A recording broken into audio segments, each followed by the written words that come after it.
no idea why my stream had a fit and refused to work. But okay.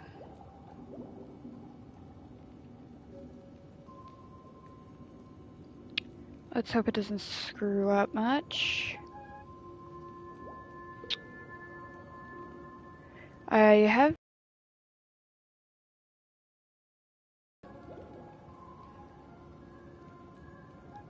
it's still annoying as hell though. But you're talking about real evil.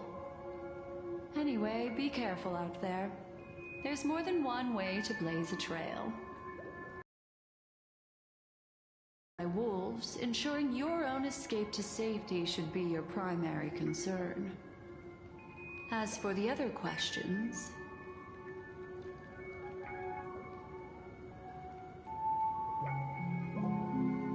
I'm not sure the two cases were committed by the same culprit, but that massive wound looked like its winged blade. We've all witnessed it in action before. Plus, it seems unlikely that there would be two lethal entities loose in the dreamscape.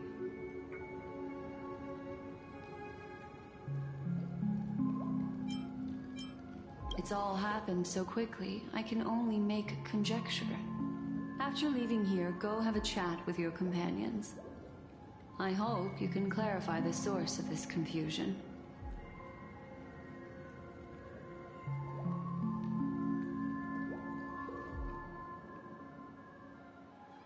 Come, this way. It's a short walk. Don't get lost.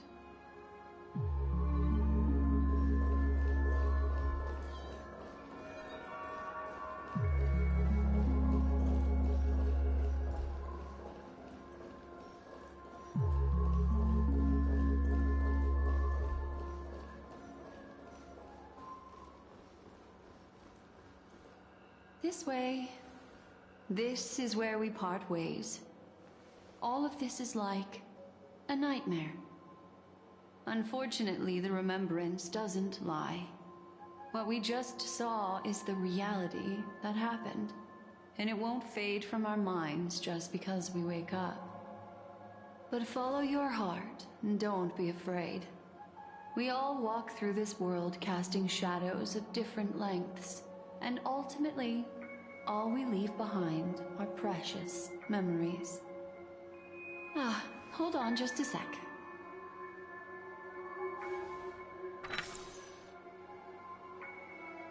There you go. A small parting gift. If one day you unfortunately fall into the deep waters of the memory zone, and there's no memo keeper to join you, hopefully it can guide you on my behalf. I also pay great attention to the ways of the world. Just think of this as an apology from me for hiding something from you. Then, I've something private to take care of regarding that Galaxy Ranger. It's Rondo across countless Kalpas. What fascinating memories will you bring for me next that time is totally Rondo. I sincerely look forward to them. Black Swan about to get traumatized.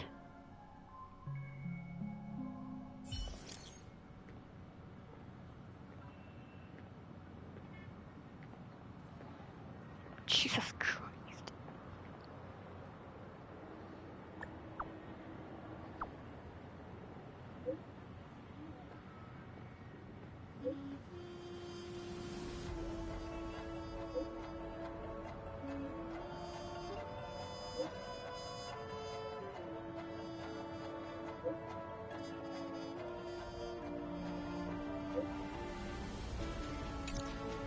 A family rep. Is Himiko okay?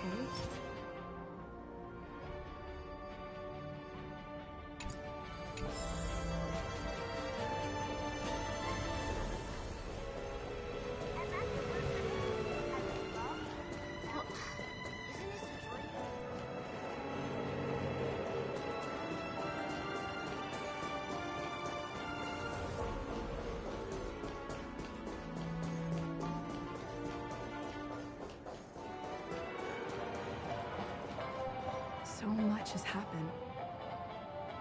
I should take a moment to gather my thoughts and wait for everyone to arrive.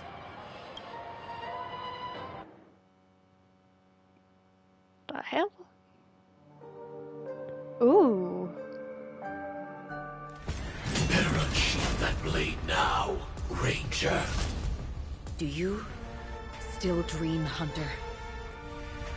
Of those slain by your hand?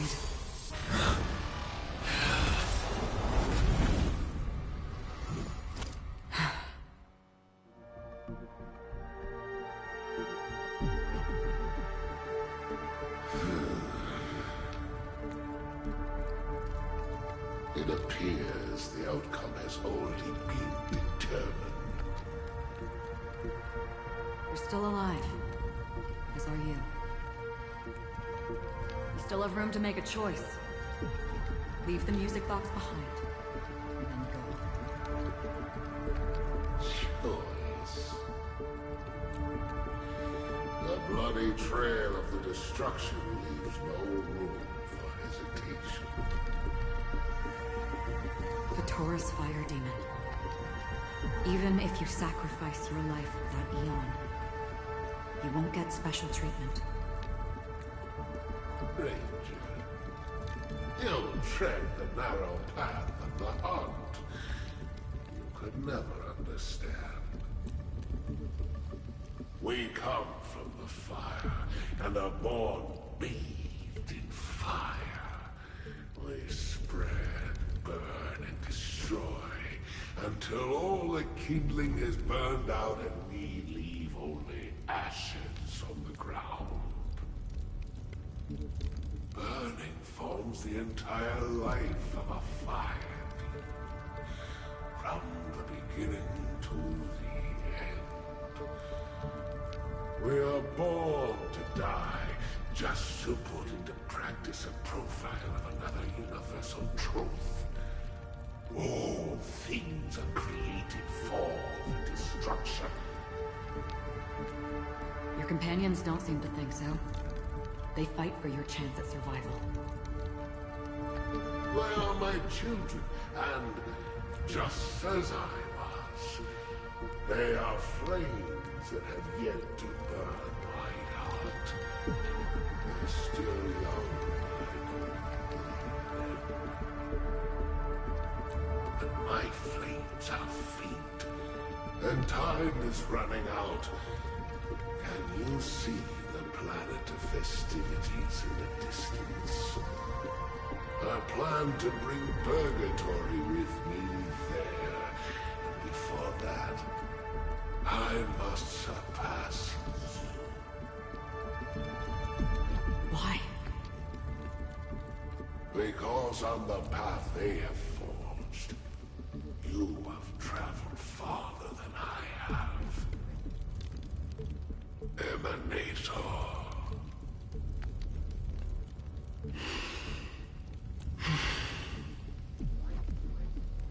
You cannot hide your true identity.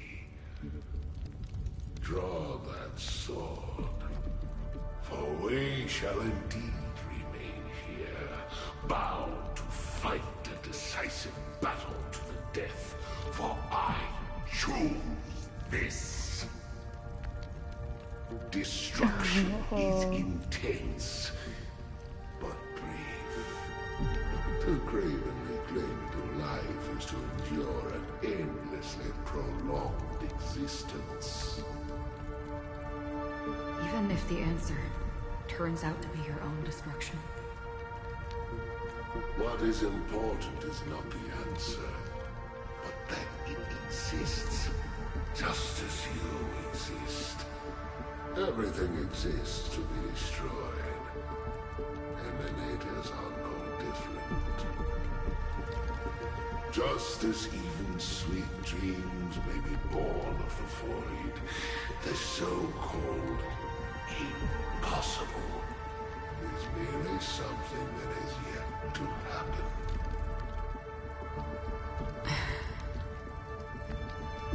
All right.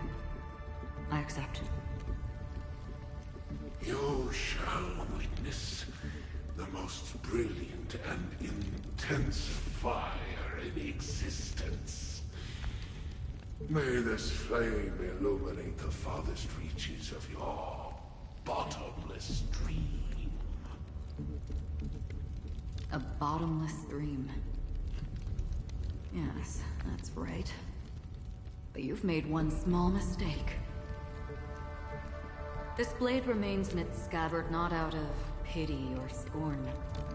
It's a personal secret that I don't want to disclose, but perhaps out of reciprocity.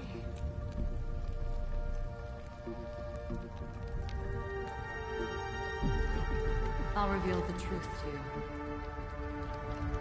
The hunt is not the path I truly follow. May death be the end of your boundless dream, guiding you back to the waking world.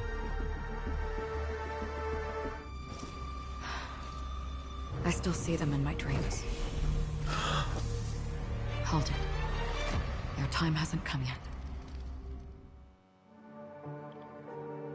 My time. I've seen many clever disguises that can conceal appearances, but they can never cover up who a person really is. And you're no different. You had no desire to kill the Trailblazer. You only did what you did to drive me and the Memo Keeper away, but why?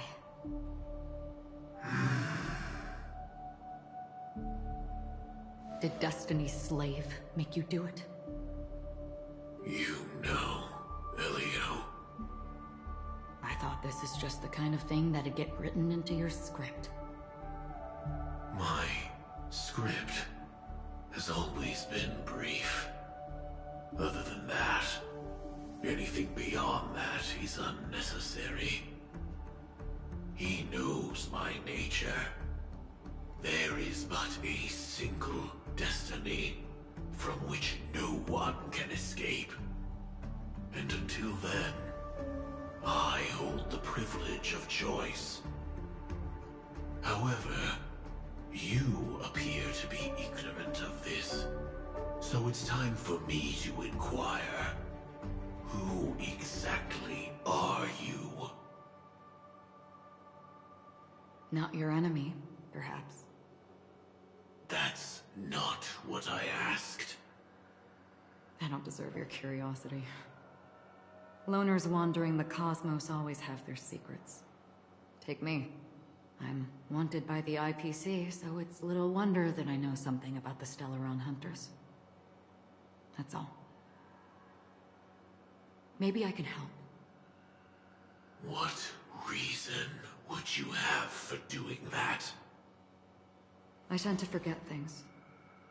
Which is why, rather than memories, I'm accustomed to capture what I normally wouldn't otherwise. So, I know who is inside that cold armor. How about it? Ready to take off that armor and sit down for a talk? It's not yet time. I don't need help, but I can give you a suggestion that would make things better for you and me. If your goal is the Watchmaker's legacy, then go look into the family.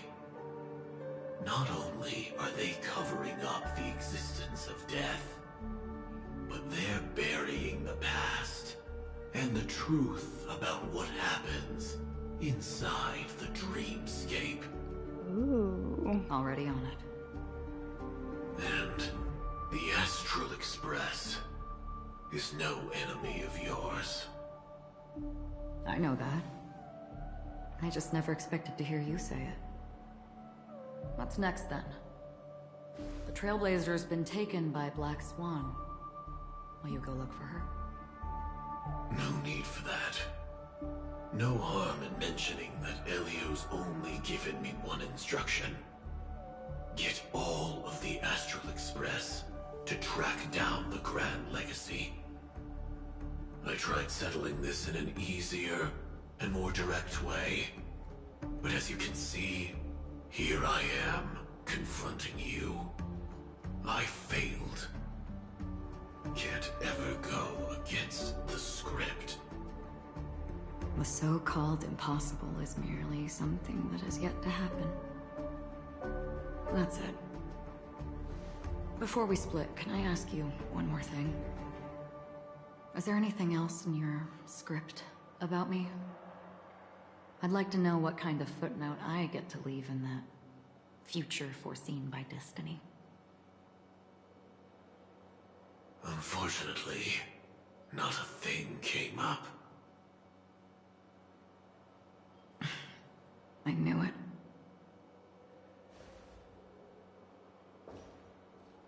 Hang on. I don't. Don't. What? Your first question was, do you still have dreams about everyone who died because of you? I don't. Never have. I was born without the ability to dream. I live for this cold, harsh reality. For a little light. And to burn. To keep on burning. Until I turn to ash. So, I really envy you.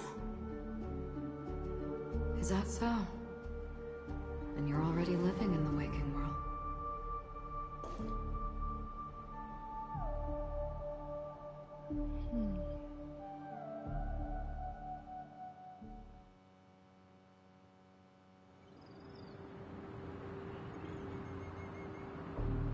Quite an intro. We heard about Miss Firefly from Black Swan, but we never expected Miss Robin to... I'm sorry that I couldn't be with you then.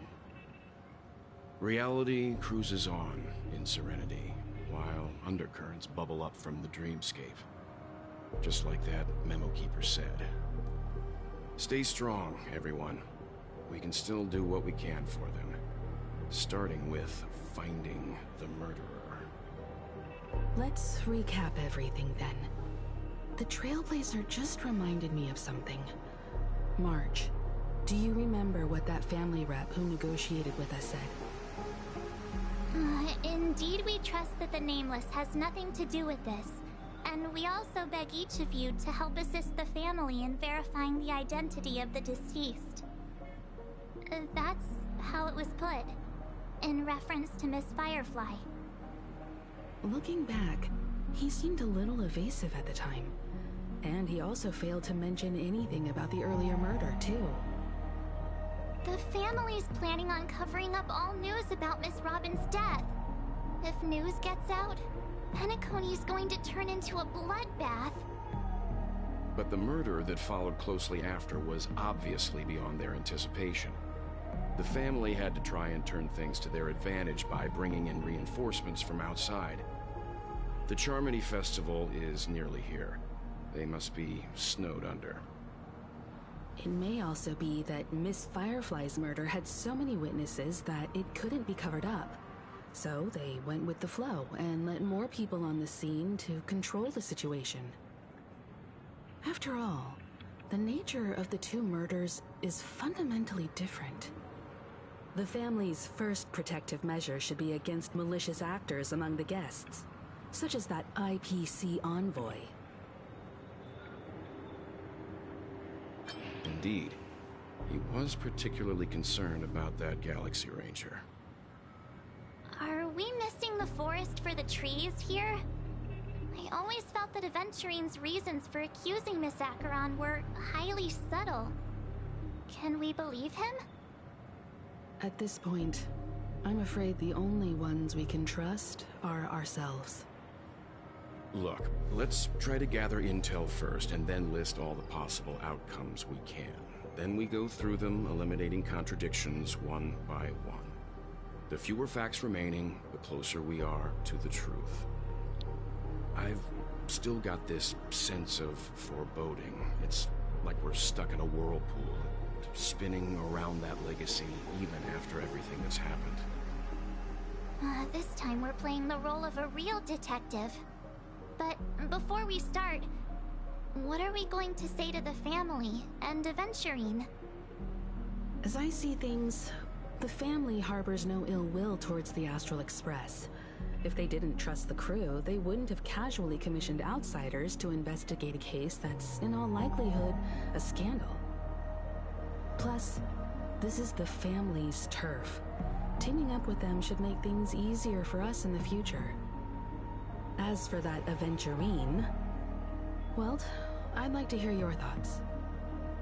He's complex. He deliberately slow-played his hand during negotiations while running circles around us all the while.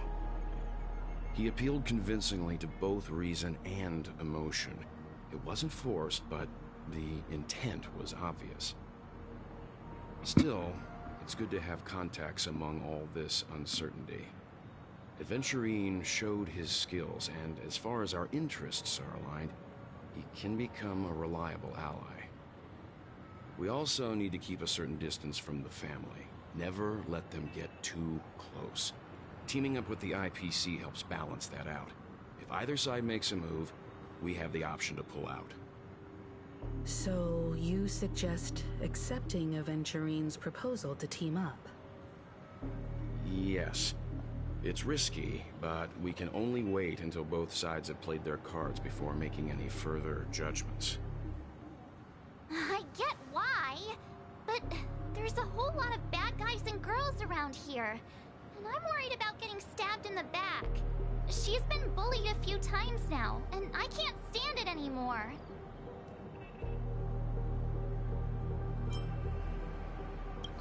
You...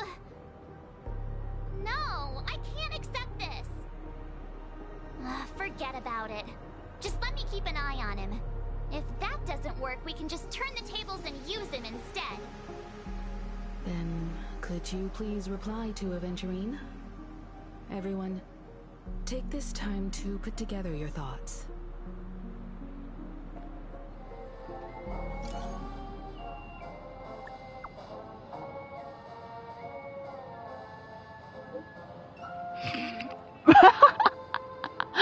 Always open to full organic. Oh my god.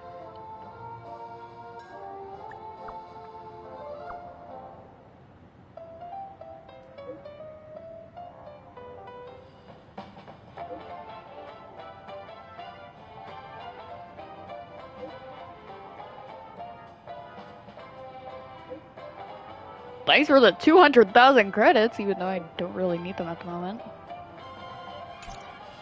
Looks like Aventurine is happy with this outcome. Let's tell everyone about it.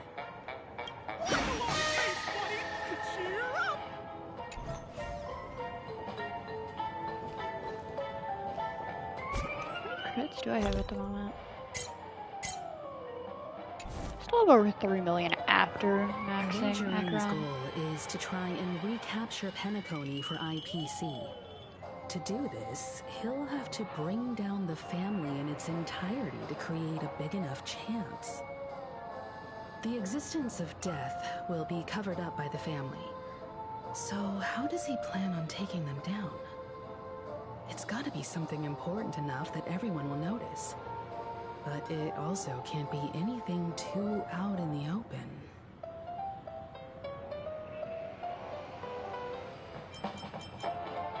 I'm just speculating. In any case, we have to be careful when handling Aventurine. He's skilled at reading people and discerning the right moment to strike. Also, he's clearly a born gambler if he's willing to go all in to win.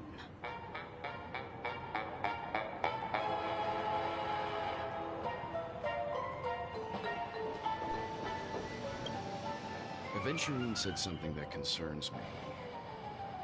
He accused that Galaxy Ranger of killing Robin without any evidence whatsoever. but said nothing about her connection to that memory zone meme or why he was stalking you. It was a groundless accusation, which only serves to make him seem more suspicious.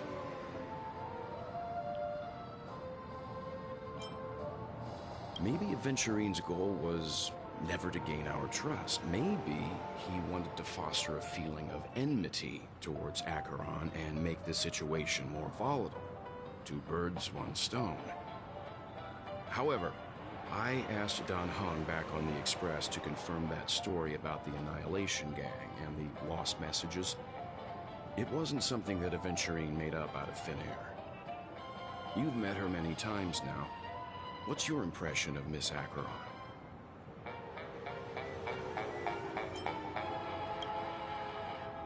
That fits the stereotype of a Galaxy Ranger to a T. They're eccentric, unpredictable, and fond of being alone. No wonder she's a suspect. I really love Clocker.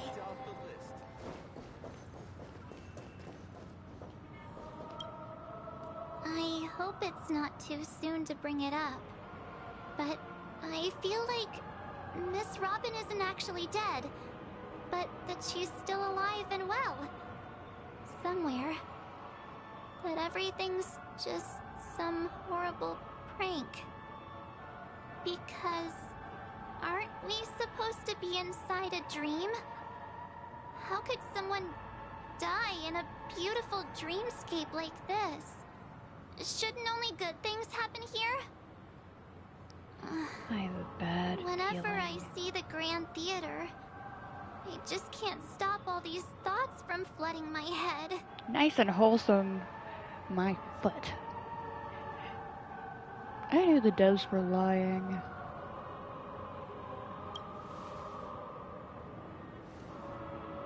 No. After all, they've brought everyone this sleepy dreamscape, which everyone loves. I just feel like I'm starting to understand them less and less. Everyone's still having a great time out there on the streets. Nobody knows what's happened. It's all so unreal. As if Firefly, Miss Robin, and us were all outsiders from another world. Aw, what a mess. I really want a nice cool drink of soda to help me calm down. But then I'd be just like everyone else out on the streets. Looks like Aventurine doesn't need anything else. Let's turn our attention to the family's assignment for now. Himiko, what do you think? Among our current clues, the two murders that she witnessed are the most directly connected. I suggest starting here. One thing I'm curious about is, if a person dies in a dream, what happens to them in real life? Seeing as we're at the family's behest, why not pop back out to reality and verify Miss Firefly's situation back at the hotel? Perhaps we could also make a few inquiries about her while out there. How about we split off into two groups? There are still some things worth focusing on inside the dreamscape. I'll investigate those, and we can link up again later. Worth focusing on? Oh. No problem. I'll leave it to you then. Huh? Aw, I thought I'd finally get to see Himiko and Mr. Yang go out on a mission together. Oh well. Take care then, Mr. Yang. I will. Keep in touch.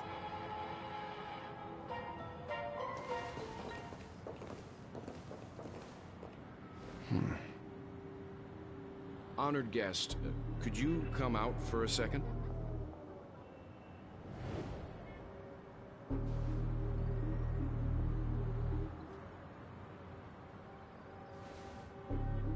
I'd be embarrassed too, getting stared at like that. Forgive me. My name is Welt Yang. I'm one of the crew members on the Astral Express. I believe you've met my colleagues. Well,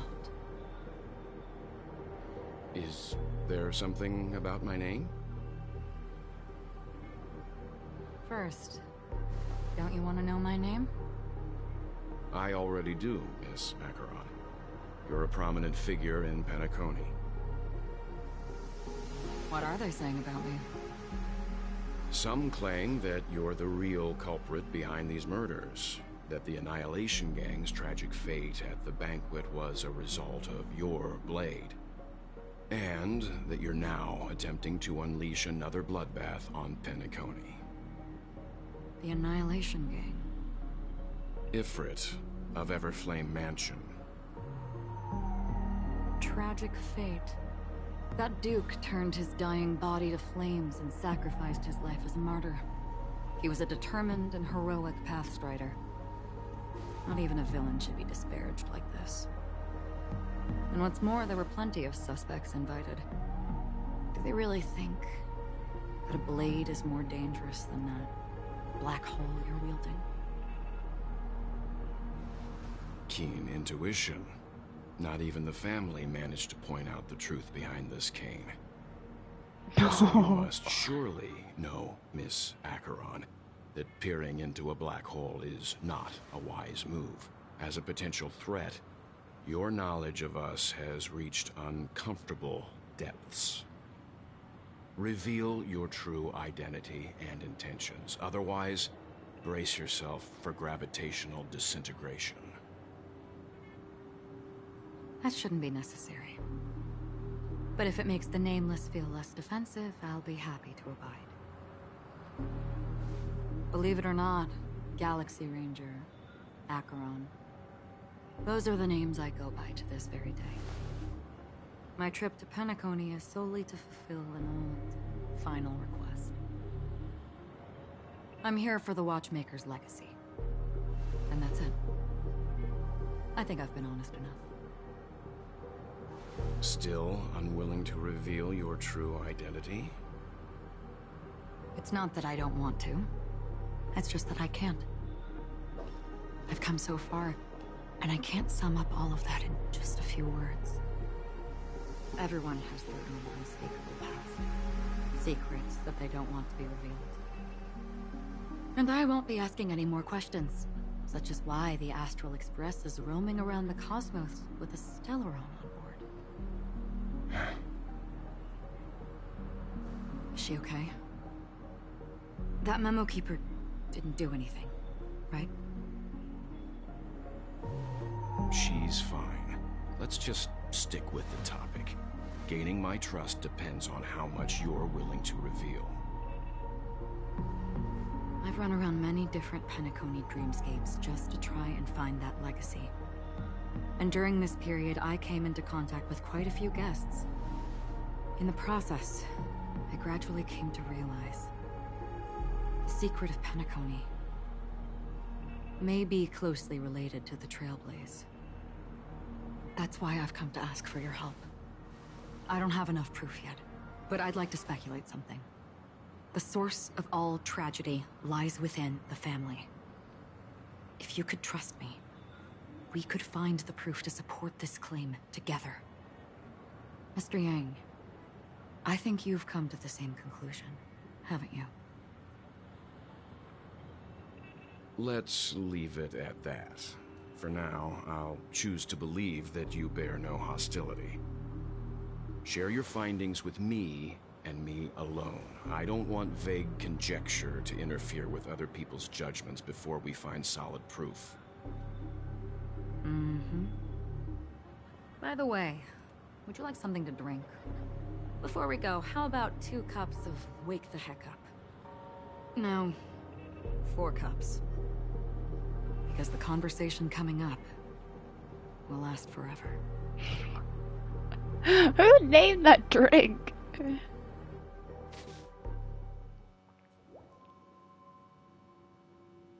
Dude, I want to hear I've been more. watching her closely for a while now, and the first invitation was in the banquet hall of the hotel. She just sat in one corner, keeping silent, chugging down a couple cups of Wake the Heck Up. I told her it's a pungent, bitter beverage, not the taste of sweet dreams. Only for people allergic to Soul Glad. And she said, Really? But I don't taste any difference at all between them.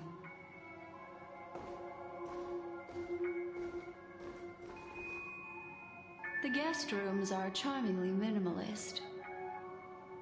An aesthetic you share, Miss Acheron.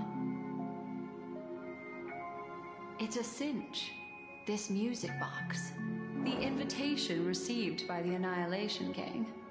There are latent memories that linger on it yet. You see, memories of you are not yours alone. They travel in other people, other things. I know much, and I can predict even more. With some help, the dead can be made to speak. The Annihilation Gang, that band of desperados who all disappeared after meeting you. What exactly happened to them? Well, let me reveal all.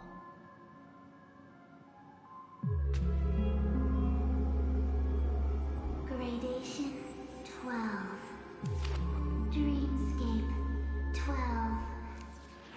Father, I dedicate this to you.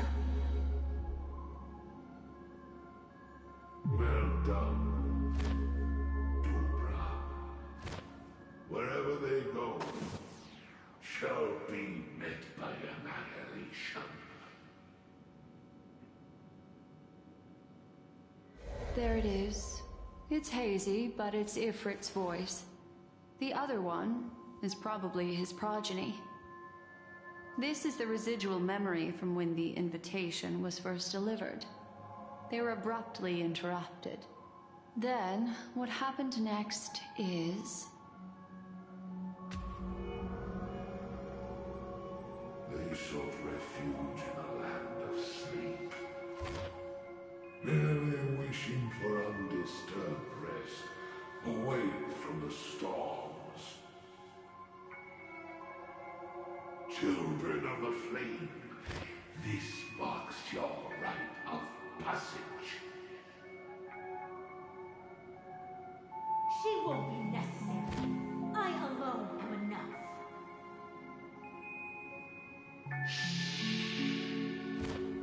When have those on the path of destruction feared death?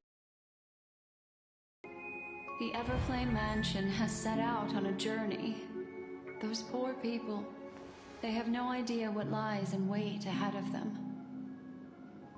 Memory recovery is going well, but slowly. She'll be here soon, and time is short. There's nobody else here, so there's no need to be delicate. In fact, I think I'd better go all out.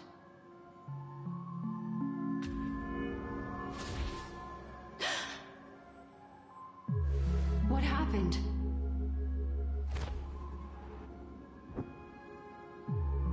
The memory after that is blank. And that's how it should have gone. But along the way...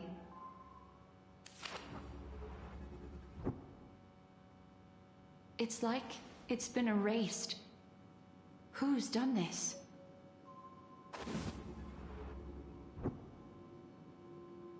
Who are you? Who are you? It's... no. Is this not a memory?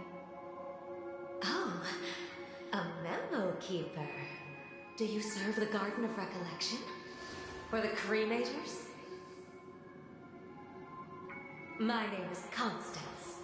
A pleasure to meet you. We were supposed to meet in Penacony and spend an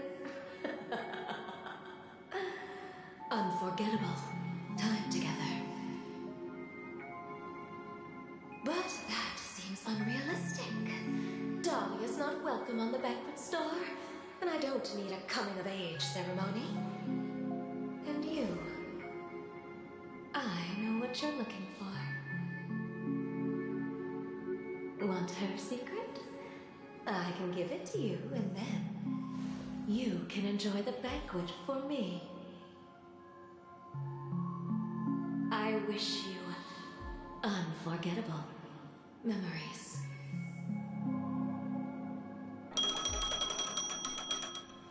Oh.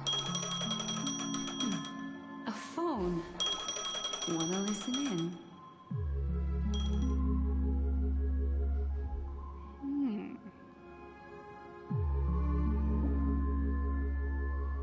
Oh! A few days ago, the IPC made an announcement. Under the watchful guidance of the Marketing Development Department, and in accordance with the Interstellar Peace Charter, the independent Sigonian sovereignty has hereby been established, and shall take a legislative seat at the Interstellar Congress. The formation of the Sigonian sovereignty is of great historical significance to the Sigonia system. This move puts an end to the planet's long and bloody history, turning the sensational Kataka-Abjin extinction event into a distant memory. Sigonia 4 is located in an unclaimed zone at the intersection of the Denise, Prothean, and Dorneau star clusters. The planet's surface environment is known for being extremely harsh, constantly faced with the threat of impact from small-scale celestial objects. This is why very few intelligent species have made this planet their home, dividing themselves into several tribes to eke out nomad lifestyles as they struggle to survive the arid desert wilderness. They have developed their own folk beliefs that are independent of the Eon belief system. Sigonia. Sigonia. Ravenous eye of the storm, spurned by all the gods. Land of rock, but not water. Lightning, but not rain. Blood, but not tears. You beat us with your falling stars. You lash us with wind and storm. You chew us up with the cracked earth. Venturine? You promised us a land of honey, yet yoked us beneath a sword of bitterness. Oh, Gaiathra Triclops, if thou can hear me, please open up thy 3 eyes and gaze upon this child. When you took his father, my child was still sleeping in my belly. And where my husband went, I too soon must go. I don't ask for a peaceful death. Just for you to tell me, does the baby swaddled sweetly asleep? Does he dream of his mother's heartbeat and the sound of falling rain? Please tell me whether this life is all just a fleeting dream.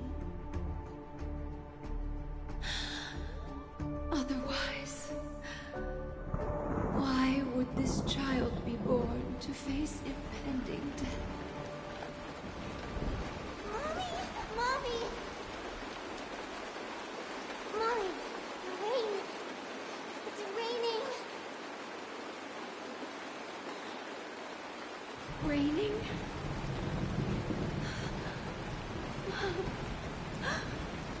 Raining! It's raining! It's true! The Worlders weren't lying to us. They really did summon the rain. Mommy, we can leave here. We can go back home.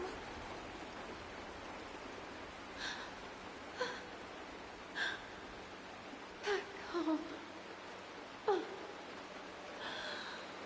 Gaiathra Triclops. You came. Do you hear that? Thank you. Thank you.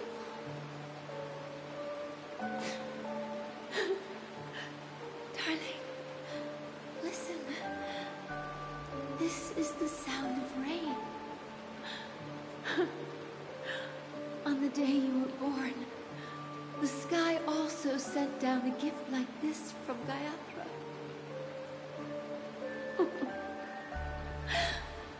Such a lucky child. Such a blessed child. Just like your name. A gift from them to Avjen. My boy.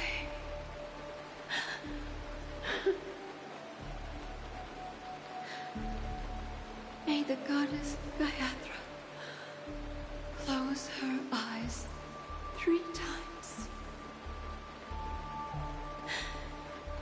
Keep your blood eternally pulsing. Let your journey be forever peaceful. And your schemes forever concealed.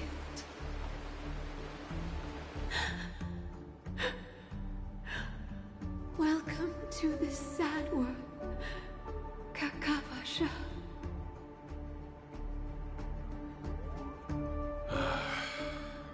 Time to wake up, gambler. Oh, heavens. I must have drunk too much Soul Glad. Didn't expect you to be back so soon. How is it? Find anything? Just as you guessed. Nobody outside knows about Robin's death. There aren't even baseless conspiracy theories. They're still streaming the rehearsal for her ceremony. Using a stand-in, I guess. They must be dreaming. Of course. Who could imagine that death would actually descend upon the idyllic dream created by the family? Let alone that the victim would be the female lead of the Charmony Festival. To be honest with you, I didn't believe it. I even tested it a few times myself. Until I discovered that I couldn't actually die. Whenever there's any danger, I'm forced awake by the dream pool, and it's all as if everything were just a nightmare. That's why I'm convinced that there are a few big secrets lurking behind the scenes. Then you must have heard about the Memory Zone meme.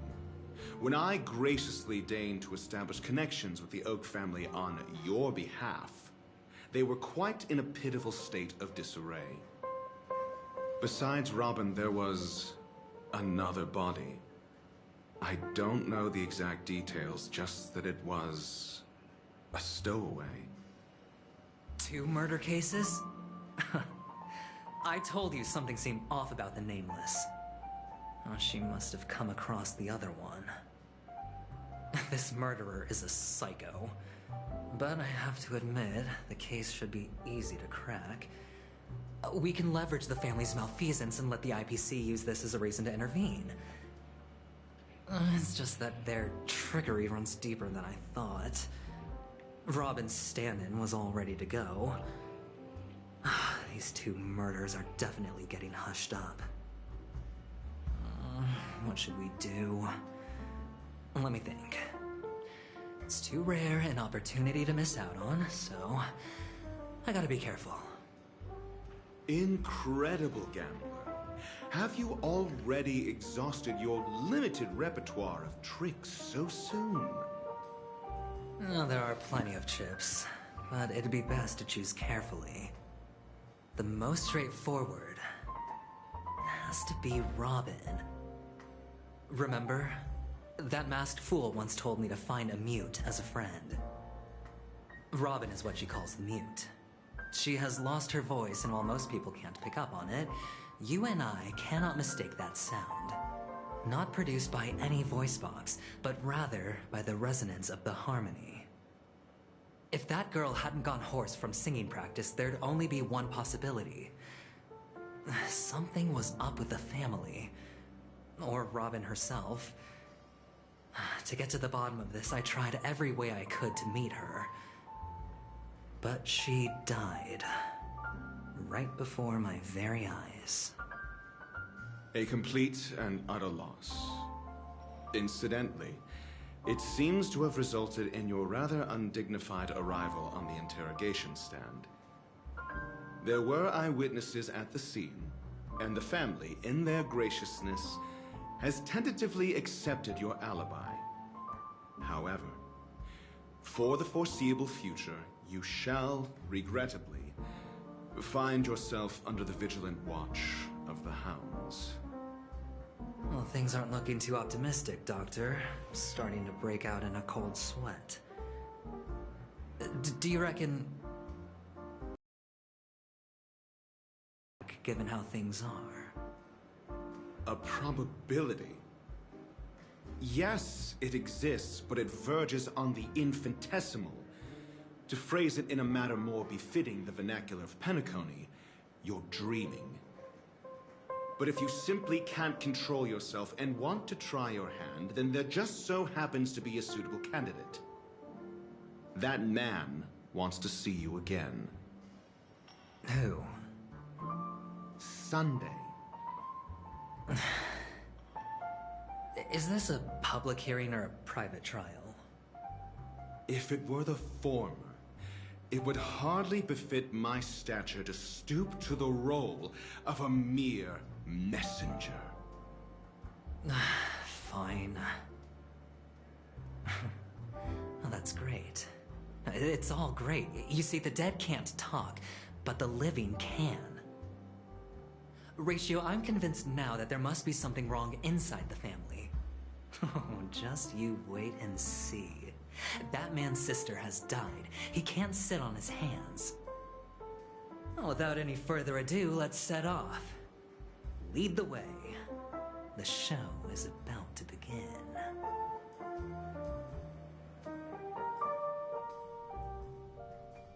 We're here. The Dewlight Pavilion is the Oak family's fortress and a place where heads of the families meet to discuss great plans for Penacony. Fortress? I like this metaphor. I dealt with the warlords of the Amanica star system not long ago, and their synchronized orbital manor wasn't this heavily guarded. This mansion nominally belongs to Sunday, and is very befitting. I see a little fucking origami bird. Are you kidding me? Not again! Guests would never grace these grounds in their lifetimes. Look around while you still have this moment of freedom. Hey, Doc, whose side are you on anyway? Who's to say I won't sell you out? We'll see. When we meet the authoritarian master of the Oak family, I'll pry an answer out of him. Follow me and I'll bring you to his parlor. Hold your tongue and let me deal with the members of the family.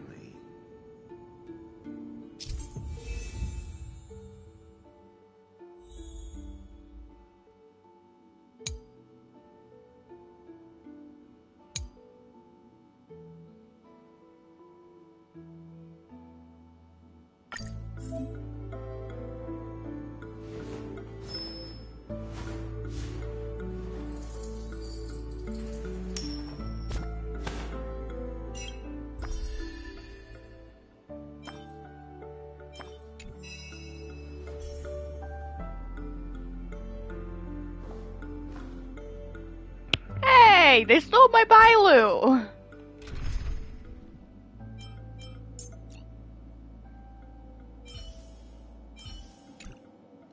I mean, he's a shielder, so I guess it doesn't matter.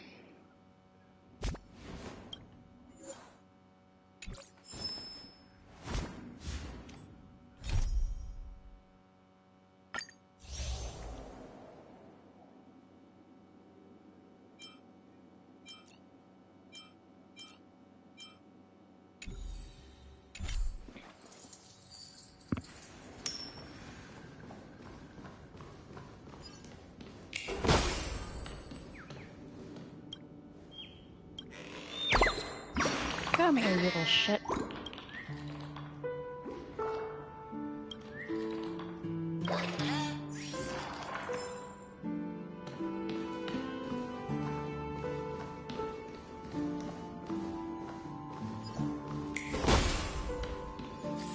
How many chests we got here? 27 with 2 trash cans and a warped trotter. Could be worse. A reward with no risk. I'll take it.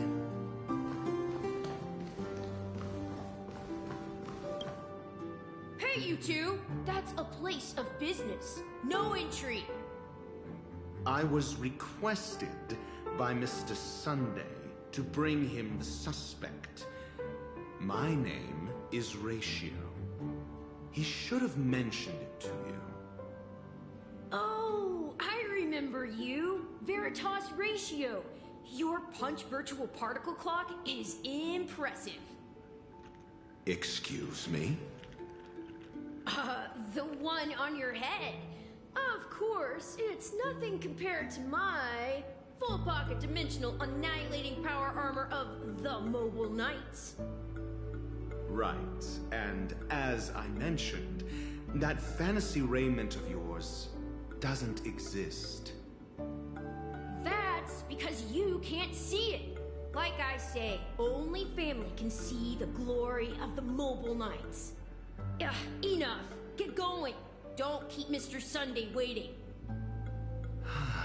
It seems like the idiocy index here is no better than it is out there.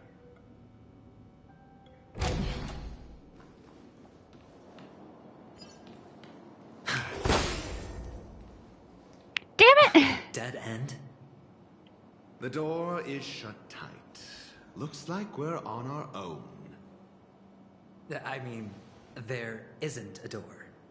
How did you get in before? For security reasons, the family built the administrative site deep in the dreamscape, with the mechanisms hidden in these Nightingale statues. The direction of the statues can be controlled.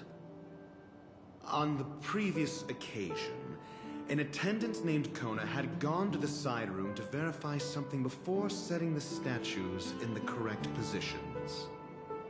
Well, maybe we should do the same. Let's go and take a look. Of course, we can also use brute force.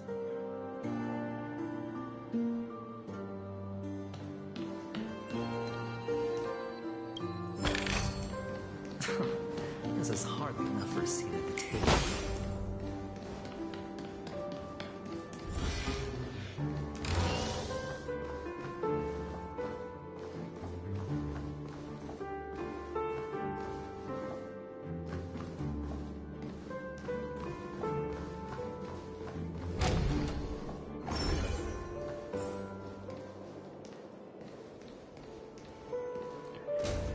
Oh boy, more rooms like this. Oh boy.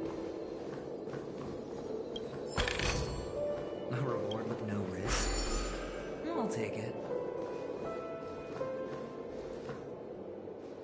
Oh boy.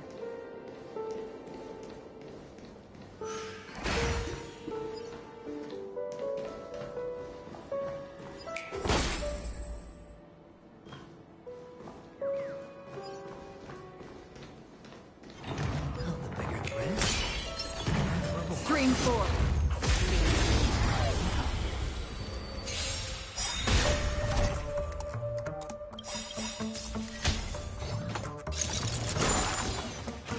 Memories are ever-changing. Beneath the water lies an endless abyss. Good times, never time to say bye. Boom. Not bad. Just in time. I weep for the departed. Of course you're gonna be good against this enemy because of the stupid toughness. Relax. Hedge your bets. Spend freely. Dude, he would be so much better than Jebby, but I'm not rolling for him. destiny isn't... Stand still. I weep for the departed. It is my fault. Another journey begins, destined for oblivion.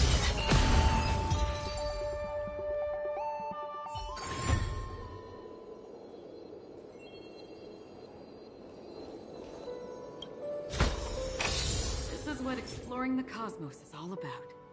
Well, that's terrible.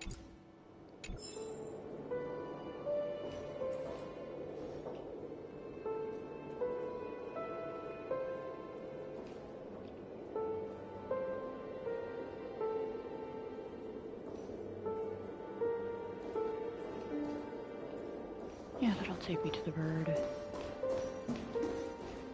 Ugh, I'm gonna get dizzy from this.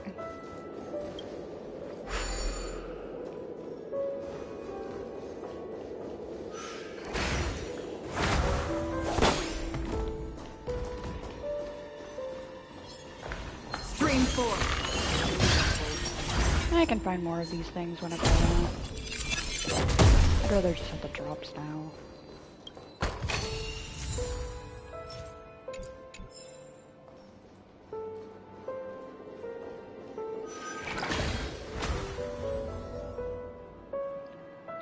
What the fuck is that?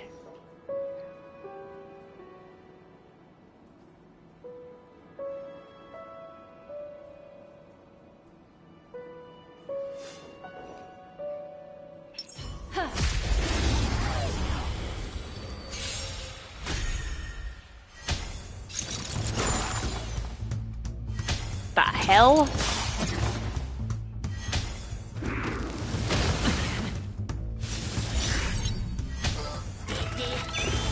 Just in time. What do you want to know? Okay. Another precious memory to hold on to.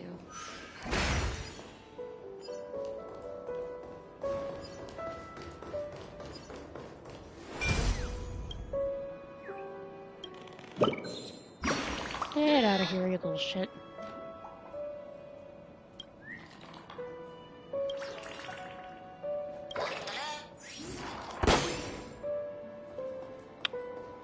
Okay.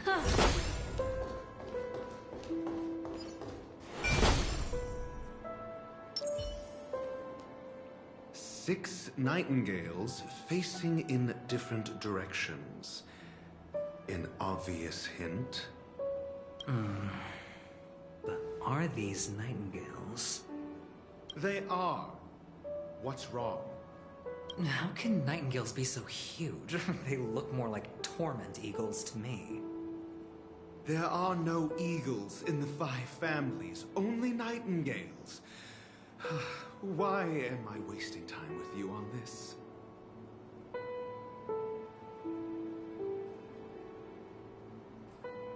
Not like I'm gonna remember that.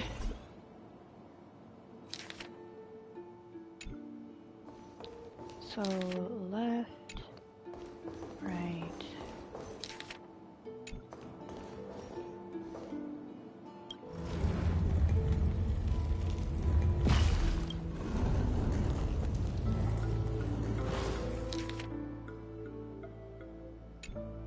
Front to the right.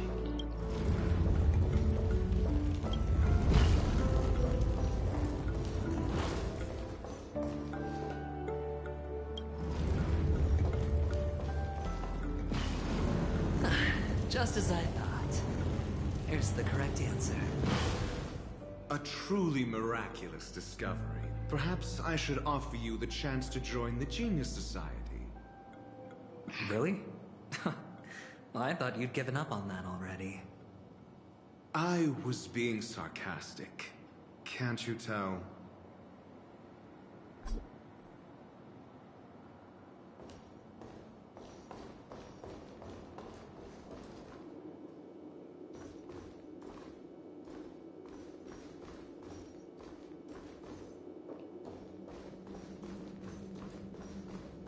I'm not wanting to go look around for chests again. Oh, good lord. Impressive. So much for Mr. Sunday's reserved, virtuous image. Do you need me to remind you? We're in a dreamscape.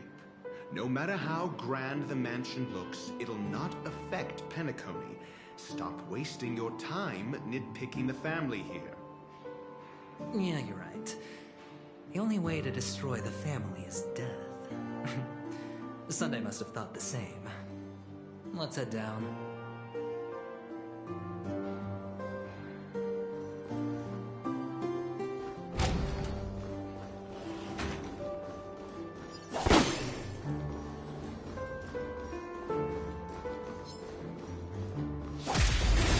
Oh great, there are more clocks. Yeah, more minigames. Stop.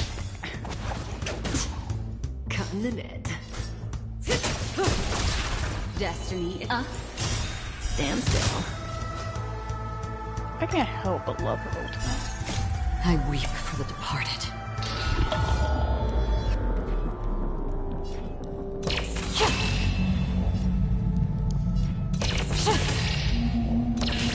Dust's ring, it too shall fall.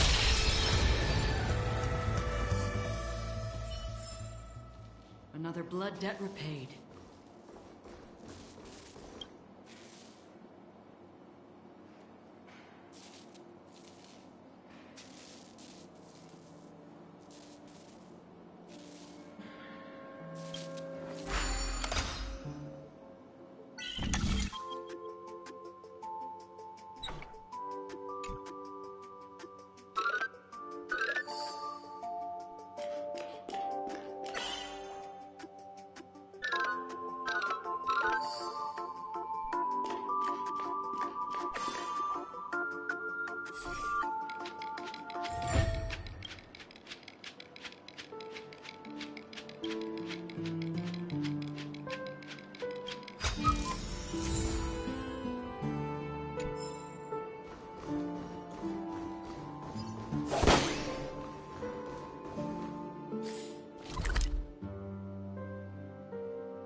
Get hit by a scabbard.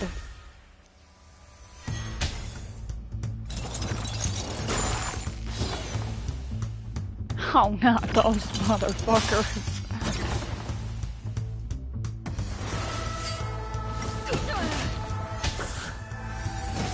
No dirty tricks, alright.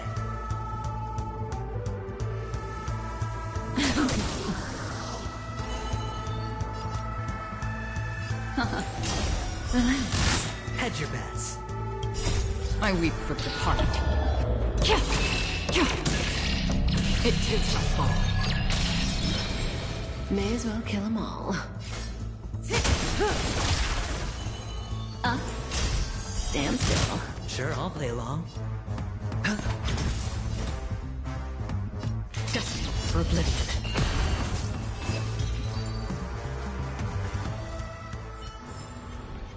Another blood debt repaid.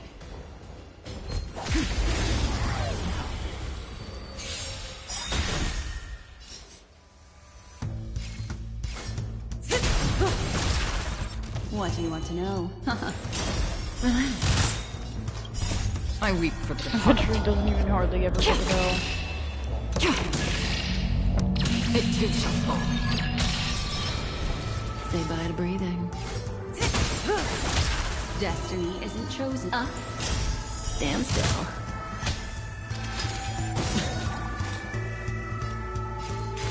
Still water to the flip.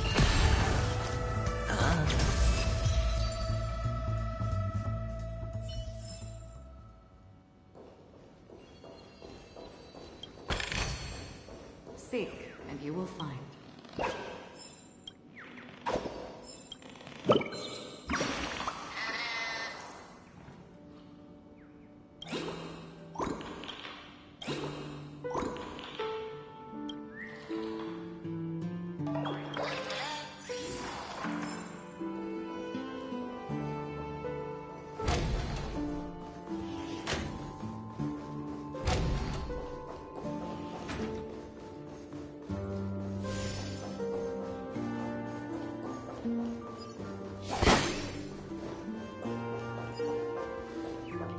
Yeah, I can see you perfectly well.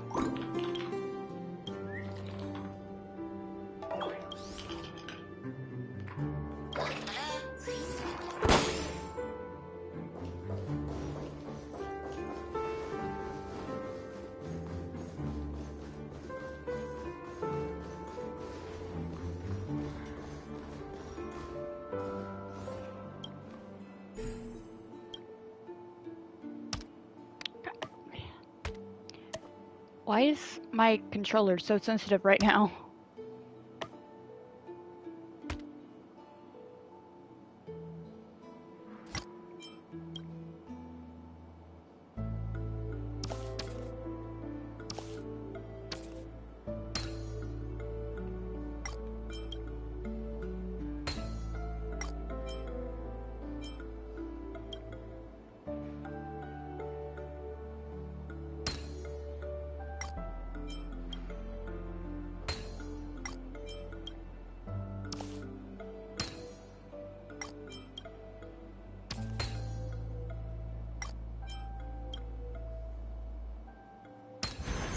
Life is a puzzle in and of itself.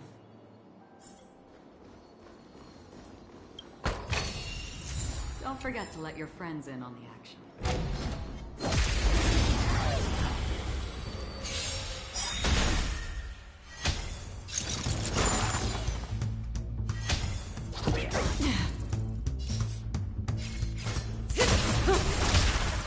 What do you want to know? Ill tidings manifest. Stand still. Still waters of afflict.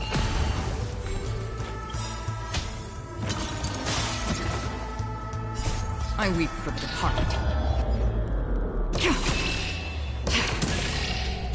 It too shall fall.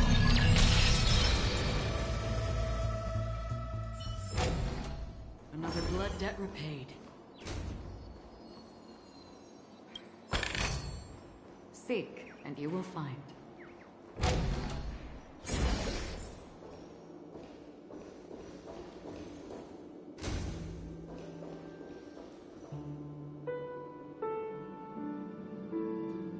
Man, I could have hidden a bird here.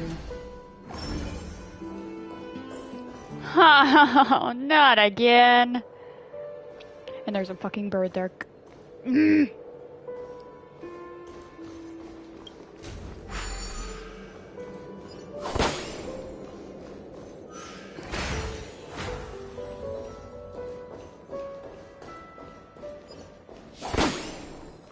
And there's a Hanu's adventure here as well. Great.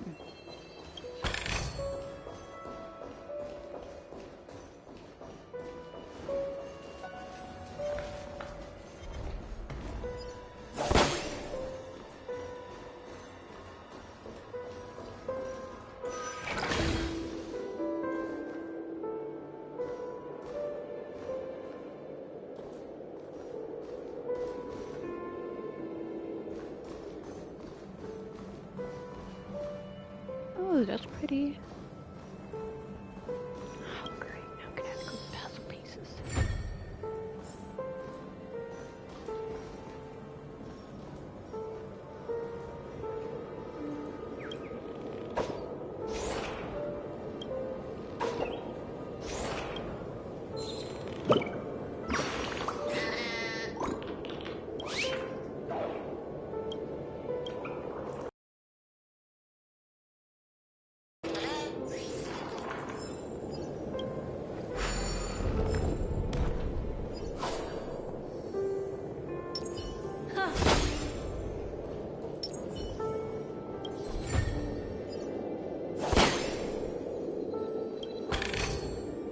Don't forget to let your friends in on the action.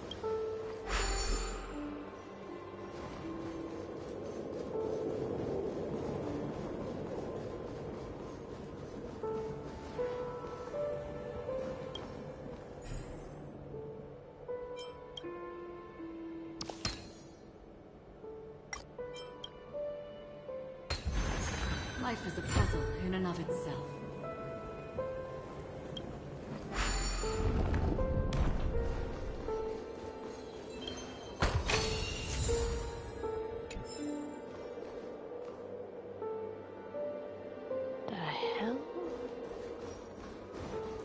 You know what? I don't care.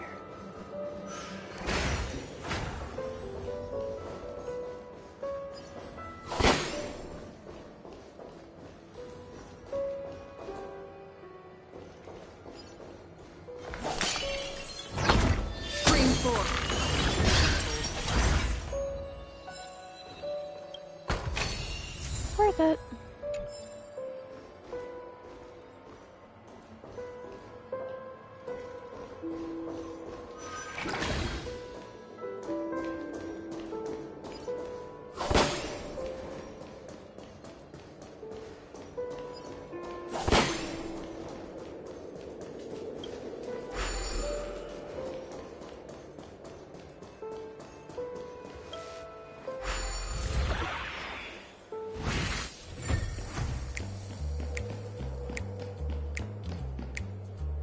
I'm not even gonna ask.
I'll eventually read it.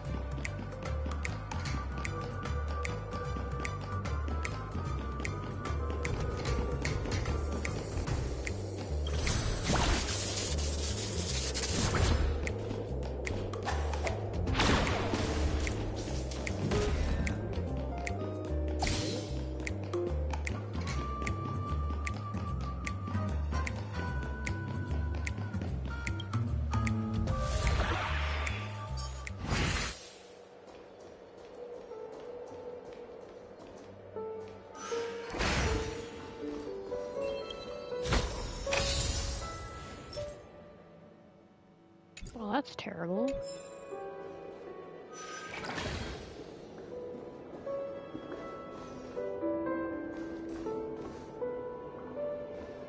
The heck is that?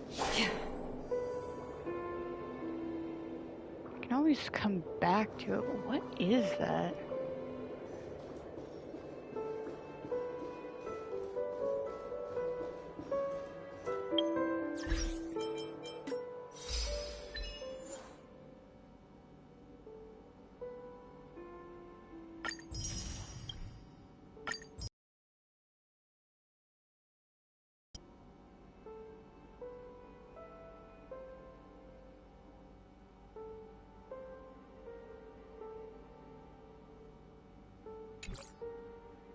Miniature sand pit? At least that's what I think it is.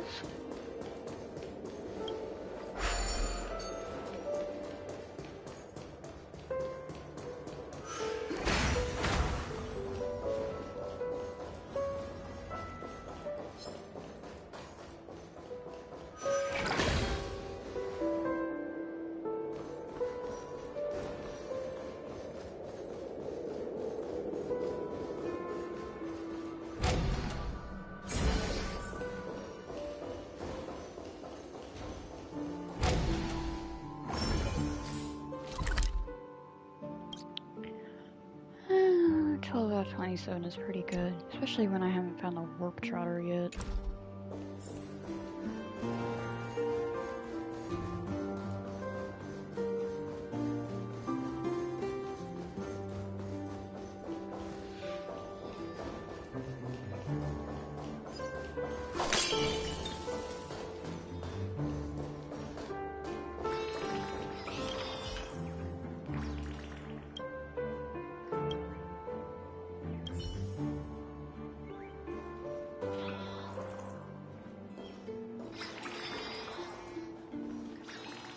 Dude, that's actually really cool.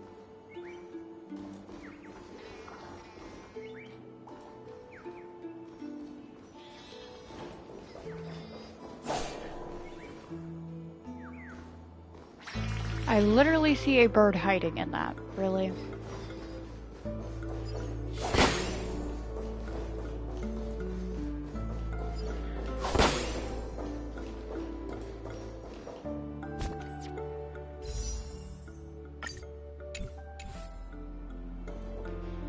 Hold on. Huh? What's wrong? Are we heading the wrong way? No, but this door is locked. My friend? Did you really make an appointment with him? It's a trial. You got to prove your worth to Sunday before you can speak with him.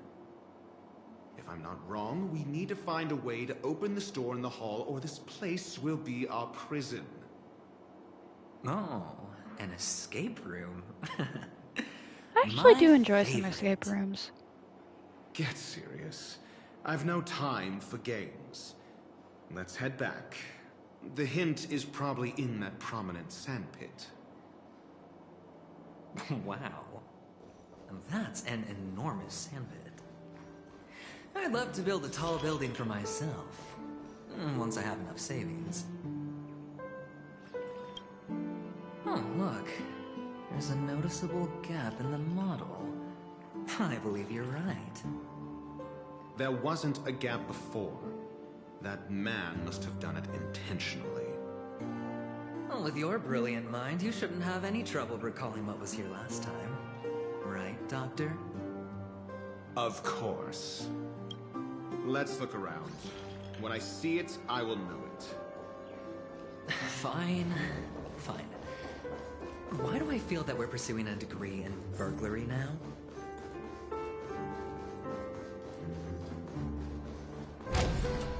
So that was what I was trying to interact with before, but couldn't pick up.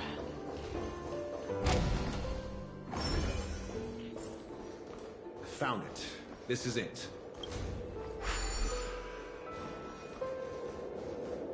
At least I already know how to get to it.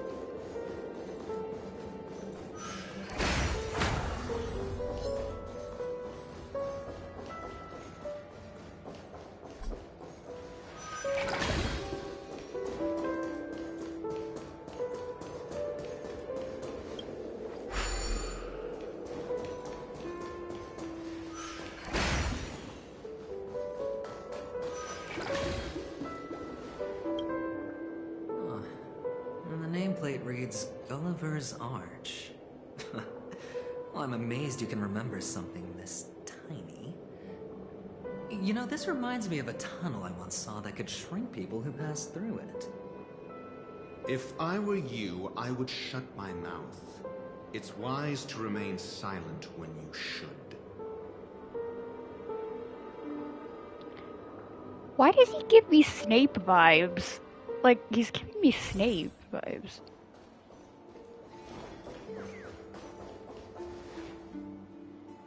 Oh, this reminds me of one of those building toys. You know, with the blocks. I've never played with them before. I wonder if it's more interesting than stacking chips.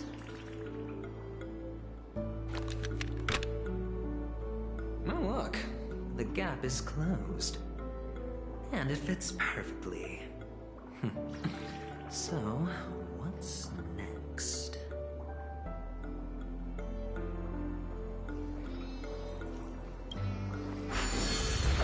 Oh boy.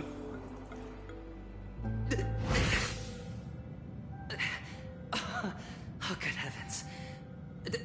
Did I drink? Am I still in a dream? Indeed. Oh, Doctor, you're huge. It's me! Down here! In the sand pit! Oh, actually, I think we could make this work for us. Just find a way to slip me into Sunday's collar, and I'll infiltrate the family just like that.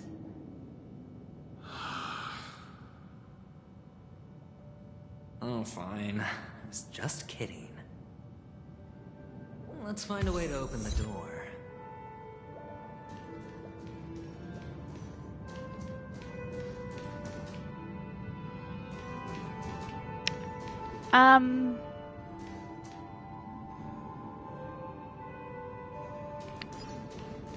Hey Debs, your games is still a little broken.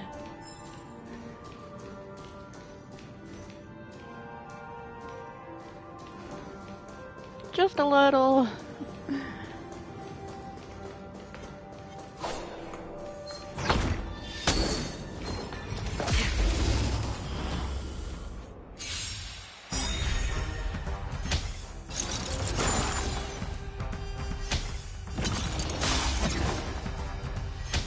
Could be worse, actually. Say bye to breathing.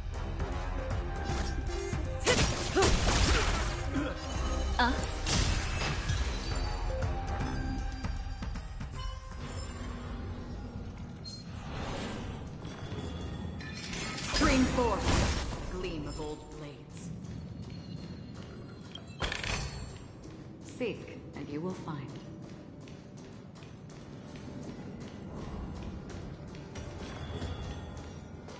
The fuck?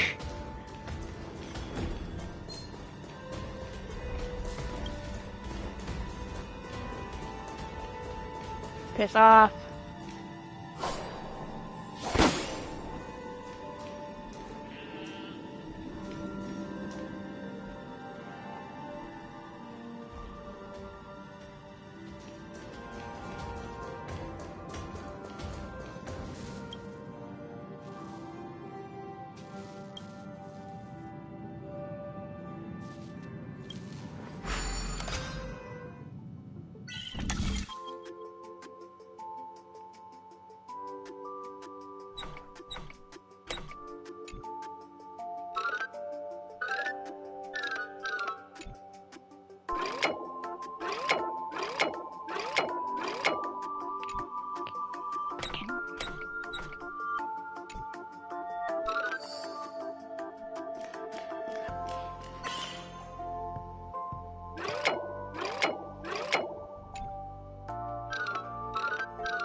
Here we go. Now let me do it.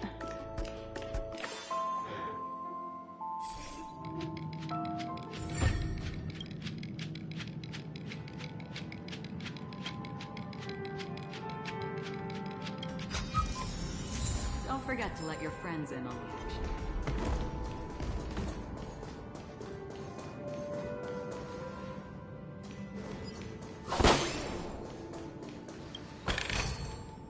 Seek, and you will find. Bruh. Never mind, I think this is just Sunday being fucking weird as hell.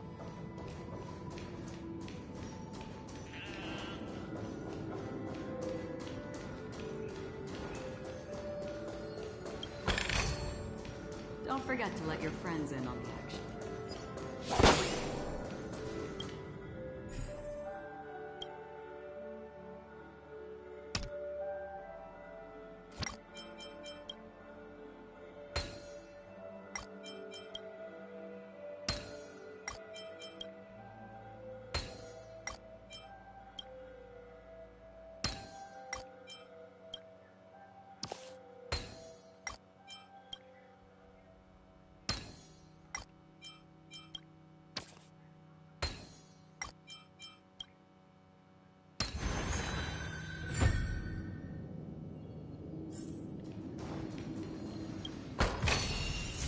Seek, and you will find.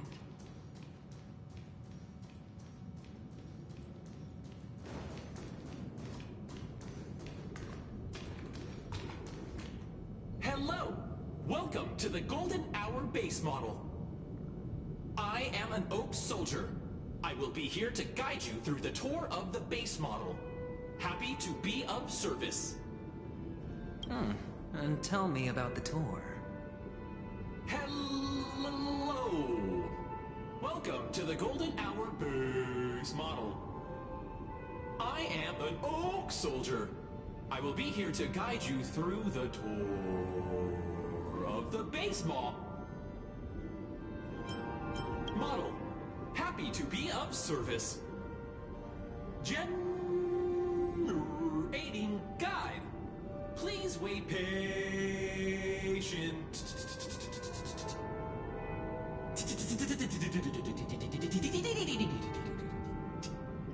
Whoever voiced this must have had fun. Found the nearest check-in spot. Please look behind me. A capsule machine model.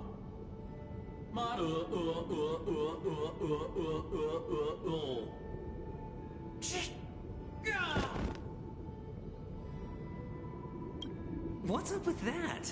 Now the family's toys are trying to frame me? I didn't do a thing to it, Doc. You've got to be my witness. I saw.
There's that little shit on the roof, maybe? Is it? I don't know.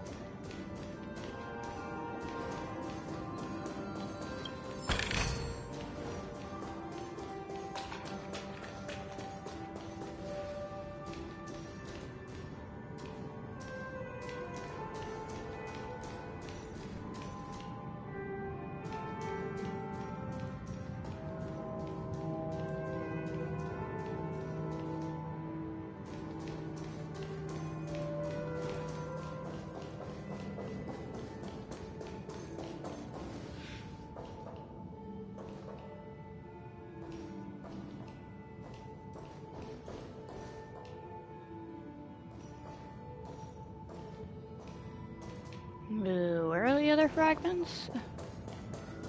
I only got one.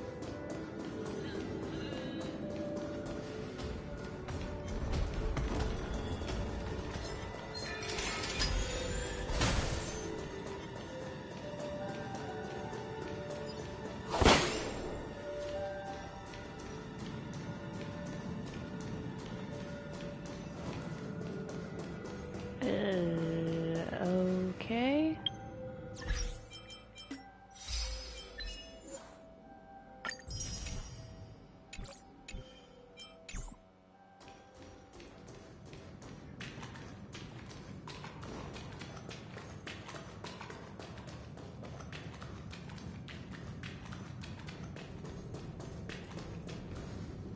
Oh, capsule machine.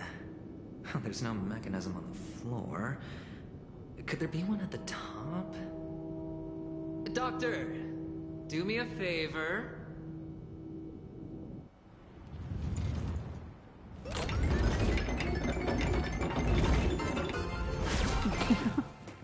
So, I was right.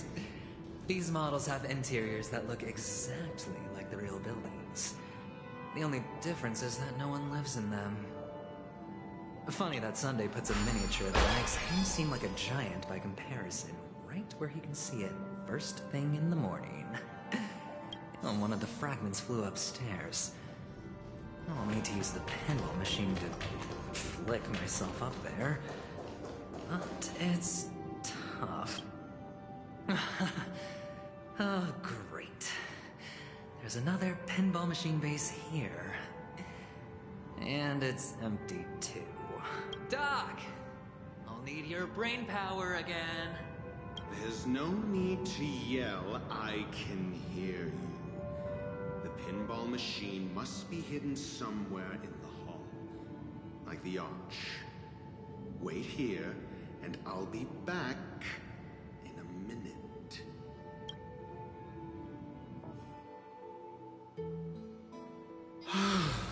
Finally, a moment of peace.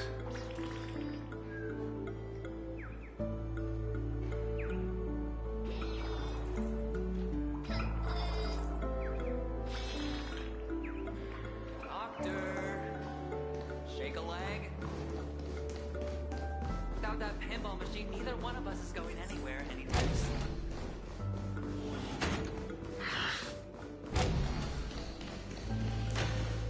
That's it. Pleasant moments of solitude are always fleeting.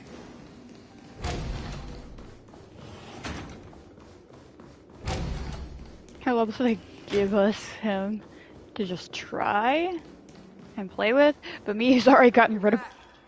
Just place it here. Thank you.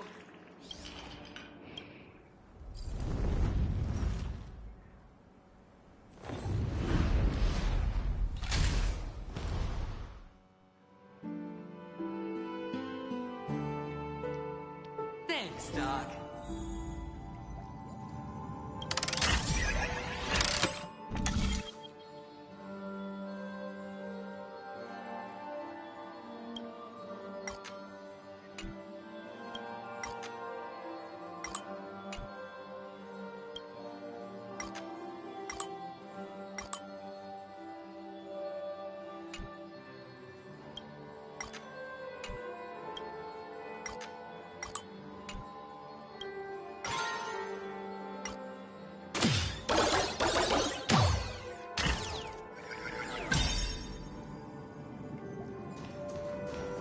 Horatio, you should come in here and take a look. The view here is breathtaking.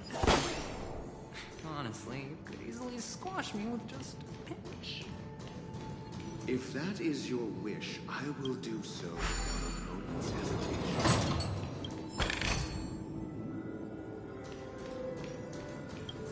All done. Piece of cake.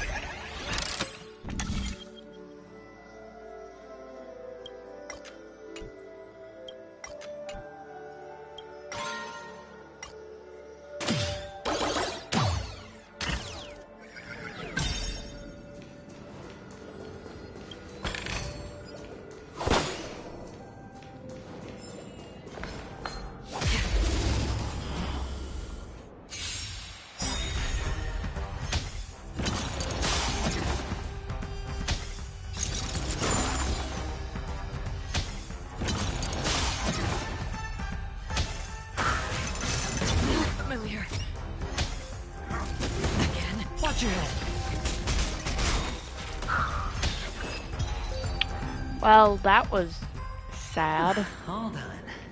Piece of cake.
dice have been cast.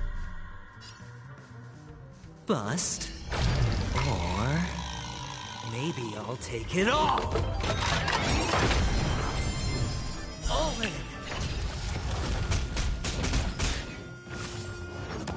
No dirty tricks. Just in time.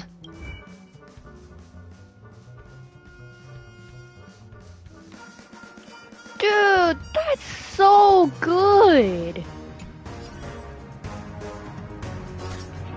That's not even fair. Ill tidings men. I weep for the departed. It too shall fall. Relax. That's half the work. Destined for oblivion.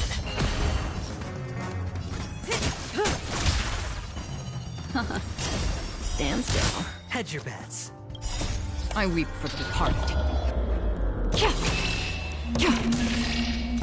It too shall fall.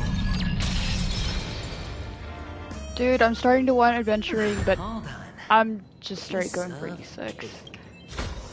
Acheron, because yes. That's so fucking good! Dude, that's definitely going on Topaz.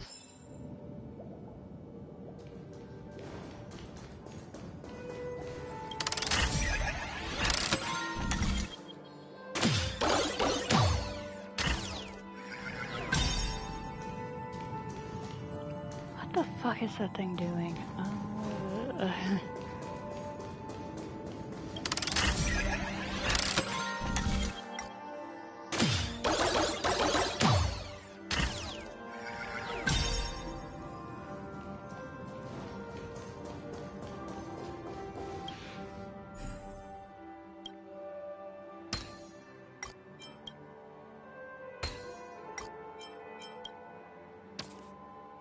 The joyous tour of Toy City has come to an end.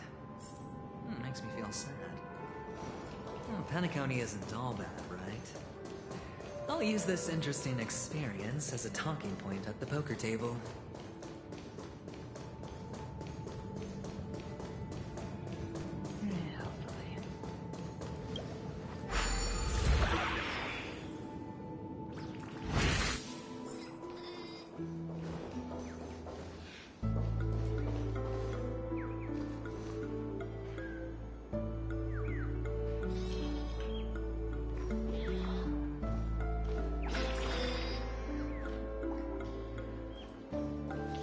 We'll just come back for that later.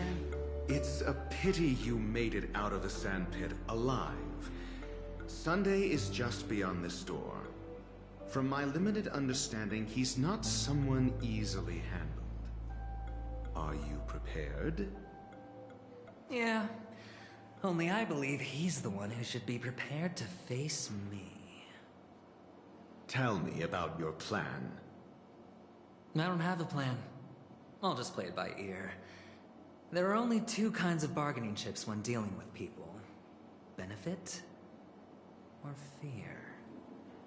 Looks like sincerity isn't in your dictionary. Am I not sincere enough? There's no need to emphasize it. We've got to make good use of death. That man's sister is dead. He won't be able to turn a blind eye, and that's fear. And I'll help him find the murderer. He can't do it due to his status and position, but I can. And that's benefit. On what basis do you believe he's incapable, necessitating the delegation to someone from a rival faction, the IPC? Simple. Because that murderer could very well be a traitor hiding inside the family.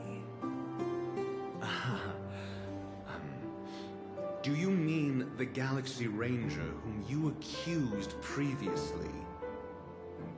That was just an excuse, good doctor. There's something wrong with that woman. We need someone who can keep her in check. It's better to minimize the variables outside our control while we execute our plans. Moreover, I need to know her identity. If I'm lucky. She could be an important pawn. And it's good to have more helpful friends when dealing with this matter. But honestly, the murder case is likely unrelated to her. I believe my standpoint. There's a rat in the family. Otherwise, why would Mr. Sunday arrange a private meeting with us? This isn't an interrogation, but a secret negotiation. We'll see. Using Robin's death as a bargaining chip, I'll win back my freedom and power. In the end, I'll ruin this beautiful dream and create the grandest death. And that is from the trailer. Door, even if that chance is close to 0, well, you can't win if you don't play, right?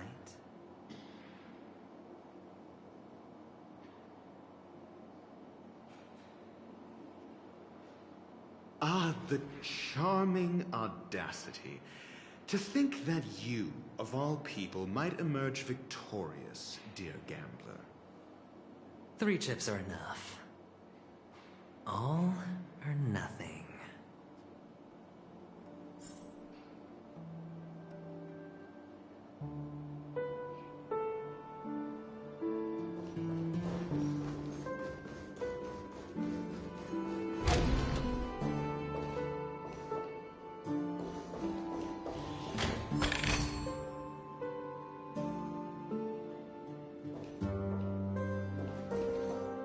It seems my puzzles are too effortless for you, IPC ambassador. I appreciate your words. And I see you put a lot of effort into welcoming me, Mr. Sunday. However, this is no way to greet a guest. Well, this isn't an invitation, but a summoning. Before we speak, I need to test your character. I imagine this knowledgeable doctor friend of yours has been of great help.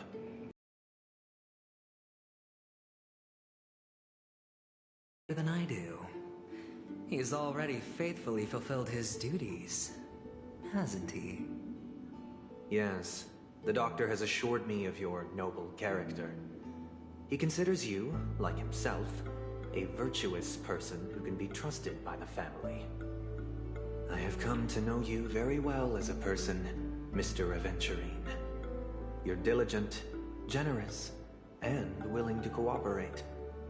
The fact that you succeeded in overcoming many obstacles just to meet me gave me the reason to believe in your wisdom and courage. But there's one thing I must ask you. That is, you've used your wisdom at the wrong place to meet the wrong person and put yourself in a situation where you shouldn't be, witnessing a tragedy that shouldn't have happened. You don't look too well. Am I making you anxious? If not, then it means I'm on your side. If I wasn't mistaken, you'd just made a serious accusation against the family. No, you weren't mistaken. For depravity is creeping in around you. There's no need for us to be evasive. Let's talk about your sister. Your sister's talent is unrivaled in the world of show business. As you know, her voice has been out of tune since she returned to Penacony. What's more disheartening, she can't sing anymore. Who could be responsible for this? Many suspect the culprit is among the outsiders, but I know you hold a different opinion. Now your noble status has become a shackle, preventing you from apprehending the murderer and avenging your sister's death. You're feeling anxious because you're out on a limb. But don't worry, I'm on your side. I'm immensely honored by your concern for me, Mr. Aventurine. Since you're so selfless and generous, I believe you wouldn't ask for anything in return, would you? Well, naturally, you wouldn't incur any loss from this. I just want to reclaim what is mine. My liberty and the personal items under the family's custody, the bag of gift money, and The box in which the cornerstone is stored. That's right. Cornerstone. I've heard it's a treasured sacred stone that seals the preservation emanator, granting significant power. And every liquidation specialist holds one. For an object so precious, it probably comes at an even higher price than other forms of recompense. Well, I'm sure you're aware of the high level of risk I'll be undertaking to bring the truth to light.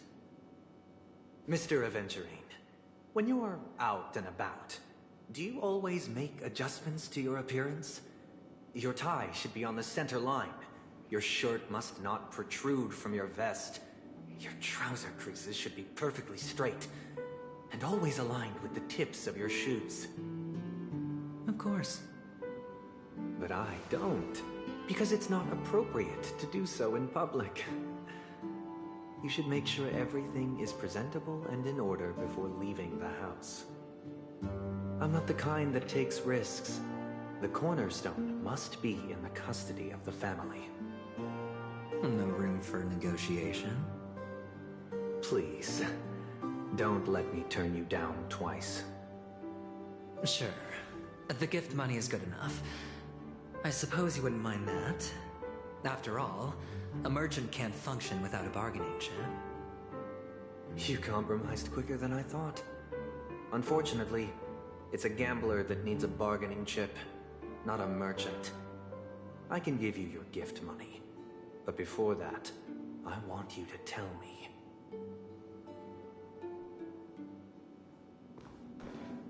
The fact that you can decisively forsake the box you asked for, what exactly is stored in it?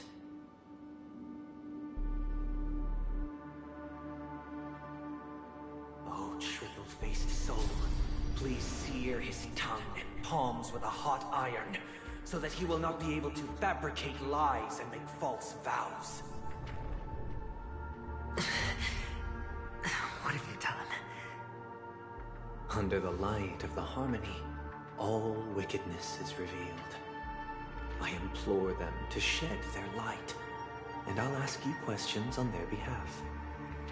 Next, you have 113 seconds to prove your innocence and gain my trust.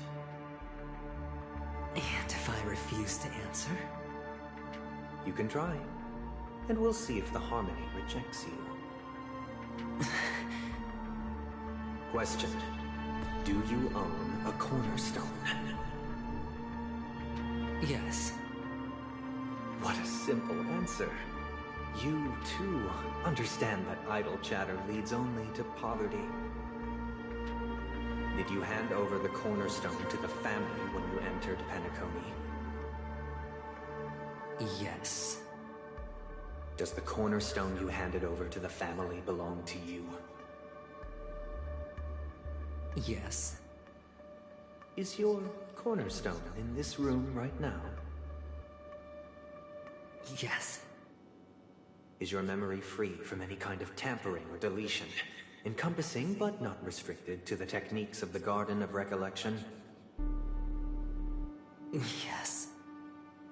Are you an Avgin from Sigonia? Yes. You even know about that? Do the Avgins have any ability to read, tamper with, or manipulate one's own or another's mind? No. Does it matter? Do you love your family more than yourself? Yes. All the Avgins were killed in a massacre. Am I right? No. Are you your clan's sole survivor?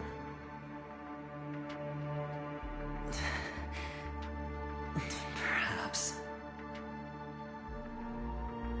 Do you hate and wish to destroy this world with your own hands?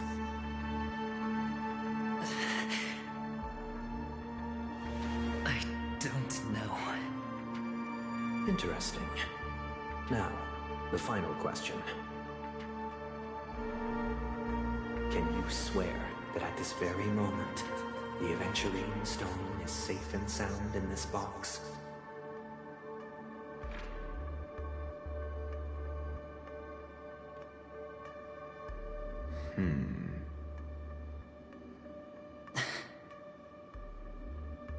Of course. Looks like we can get an answer. Open it, Mr. Aventurine. It's your last chance to defend your honor.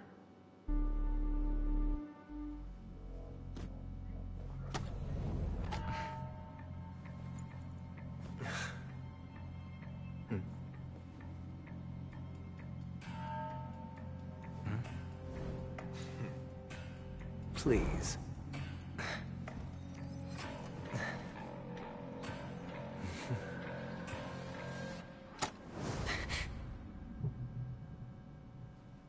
Are these what you're looking for?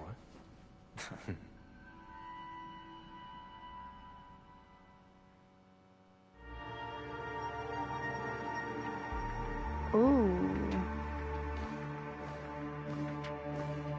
Since you came as promised, learned doctor, does this mean that you are willing to take the side of the family in this farce? What makes you think you can convince me? I've heard you haven't enjoyed Mr. Aventurine's company. I also understand that you're an avid learner who sees the pursuit of knowledge above all. In that case, you ought to realize that a competent scholar knows their position and wouldn't forsake more vital matters for the sake of petty pride. If you agree to assist the family, I'll share our research findings on the Stellaron. You must be quite aware that, besides the family, no other faction is willing to share such information.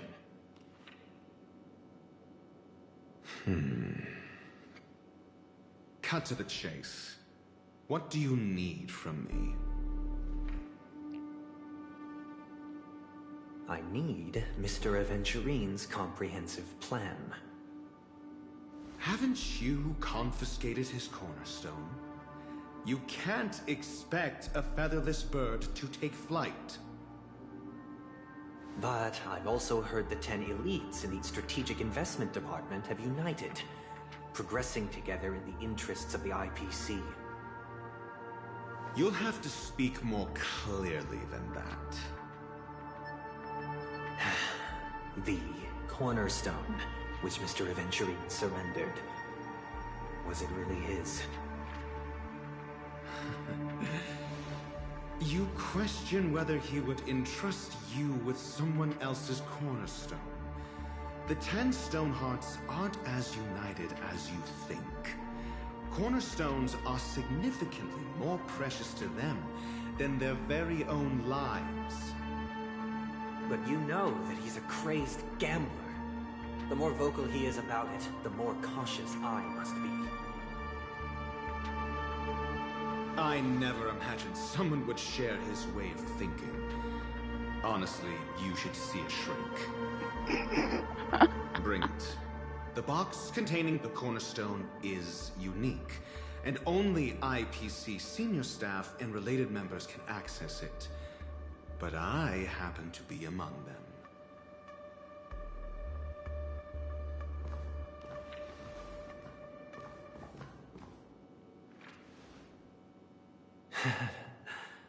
I appreciate it.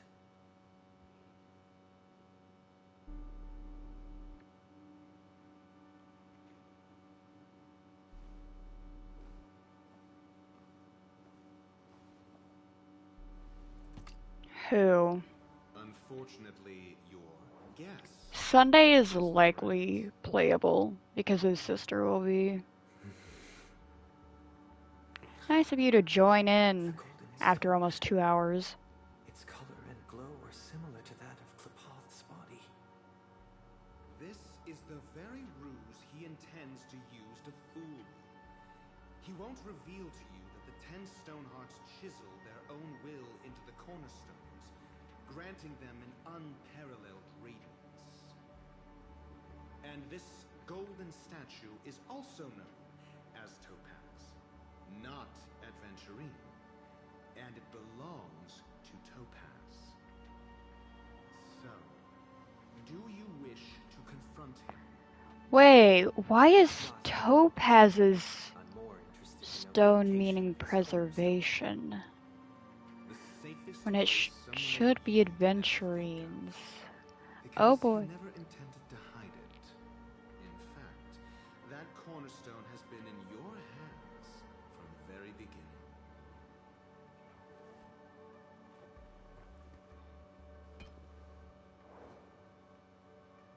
I see. This bag. Mixing a cornerstone, more precious than life itself, with a bunch of worthless jewels, disguised as a gift of money waiting to be confiscated, is indeed in line with Mr. Adventurine's style. Oh, Ratio, you just fucked it. Money. This is a gamble, one he's all too familiar with. Betting on your single misstep, leading to a total loss. Learned doctor, I am grateful for your help. The family will surely reward a righteous person like you. As for the villain, I hope he retreats in humiliation. I already know from the trailer, he will get the cornerstone back. Thanks to your friend with a keen eye, that I could add a blot of utter failure to your storied career. Ratio, you wretch. Finally shown your true colors, huh? Oh, and just to remind you, you currently only have 17 system hours. Oh! I forgot he's a slave, so his life is on a clock. Oh boy. What I performed on you just now was the Harmony's consecration. You were to show allegiance beneath the illumination of their grace. Yet you acted willfully, uttering nothing but falsehoods, transforming the consecration into a trial. I genuinely see no reason to absolve you from it. Is this what the Harmony represents? But is it built upon constraint? Mr. Adventurine, punishment is meant for the irreverent, but I have seen your resilient spirit, and thus I offer you the possibility of a new beginning. Throughout these 17 system hours, you will be unable to escape the dreamscape, or contact any of your companions. You only have 2 paths before you, and it all depends on whether you can complete my test within the time limit. Should you succeed, you will be able to coalesce into the Harmony and be with your family. If you fail, you will suffer the wrath of the Eternal Centurion and fall into an abyss of doom. Sounds like I'm gonna end up the same either way. I indeed do need a servant to help me uncover the evil hidden in the family from an external perspective. I will purge the evil from the inside and bring the real culprits to justice within 17 system hours. When the time comes, compare your findings with mine. If both our findings align, or if you can provide me more insights, then they will truly be able to grant you mercy and honesty. Shameless hypocrites. You took everything from me and still demand the truth. That isn't fair. Your carnival reeks with a stench of cash. Nothing is achievable without it. This is meant to be an act of personal virtue, not requiring the family's support. Your bag is over there. Do as you please. I believe you can trade this bag of worthless jewels for everything you need. That's what gamblers excel at, isn't it? Off you go, Mr. Adventurine. You are free. I will wait here for your good news. Slimy. Both of them are slimy. This meeting isn't an interrogation or a negotiation. It's an outright execution. Why would I do that, Mr. Aventurine? I'm just wondering what a passerby who stumbled upon a scene of a murder could have found out. That's all. By the way, before you go, I have a personal question. What is it now? Do you truly wish to bring about the destruction of this world?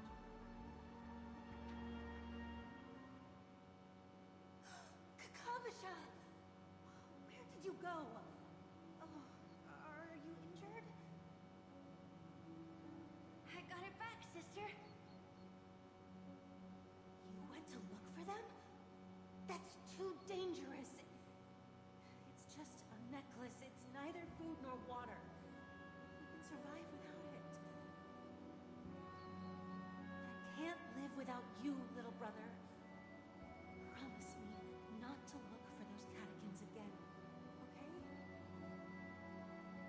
Sister, don't be afraid. The catechins are fools, but I'm smart. I played a game with them, and I won. Won? What happened exactly? Tell me. I made a bet with them. The two birds in the desert and me. Who will die first? I won.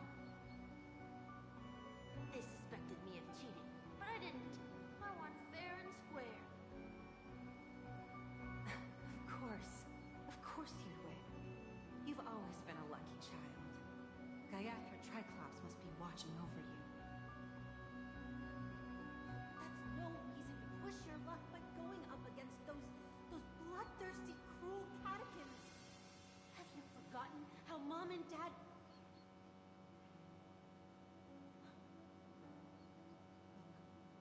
This is just a necklace. But Kakavasha, you are my only family.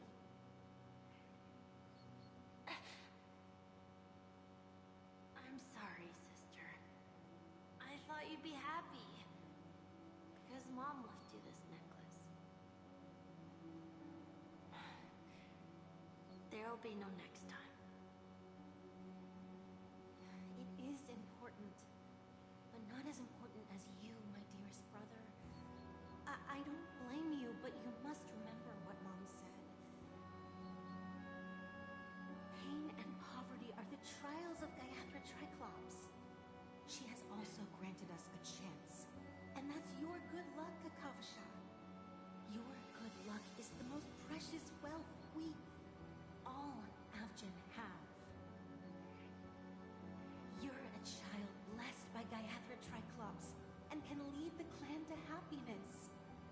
So always remember to protect yourself and never resent the pain and poverty you're going through.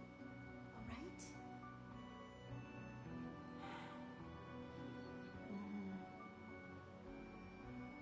Listen to me and swear to Gaiathra Triclops. Okay. We'll swear to Gaiathra Triclops to protect this wealth. Sister, Gaiathra Triclops was really watching over us? Then why did she not protect Dad when he was swept away by the quicksand? After all, Dad went to the Catechins' land only to prepare for Gaiathra Triclops' offerings. And where was Gaiathra Triclops when Mom was shivering in our arms?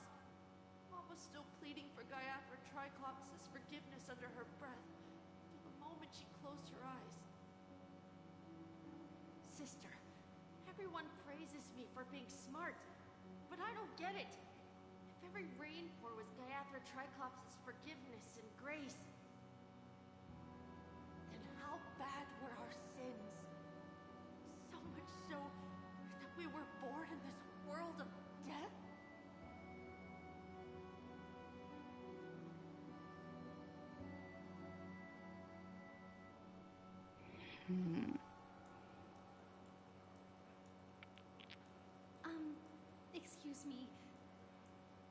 can't seem to find any information on this artist in the Iris family archives. The photo you provided also doesn't show any matches. Just as I thought. I'd like to ask, what kind of traces do people leave when they enter a dream? Are you referring to the records when you enter the dream pool? The equipment will monitor physiological indicators such as heart rate, blood oxygen levels, and body temperature in real time. This data will be included in statistics and handed over to the family for the screening of any data anomalies. Immediate action will be taken once any illegal behavior is detected.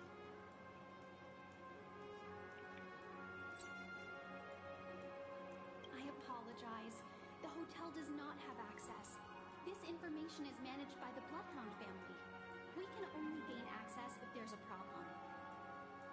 Looks like nothing can be found here.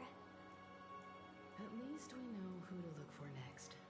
We can ask the Bloodhound family for information.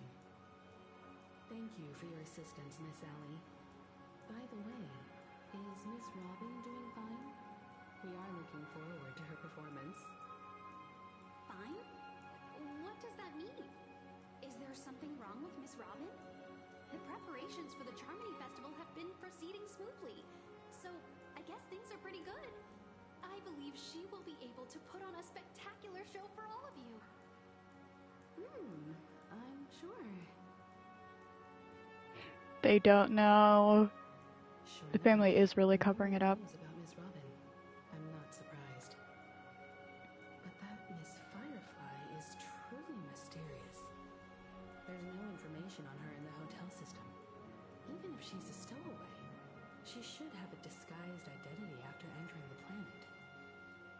She's also in the running for the legacy. How is she going to sneak into the dreamscape unnoticed? Is there any other way to enter a dream? Besides the hotel room's dream pool?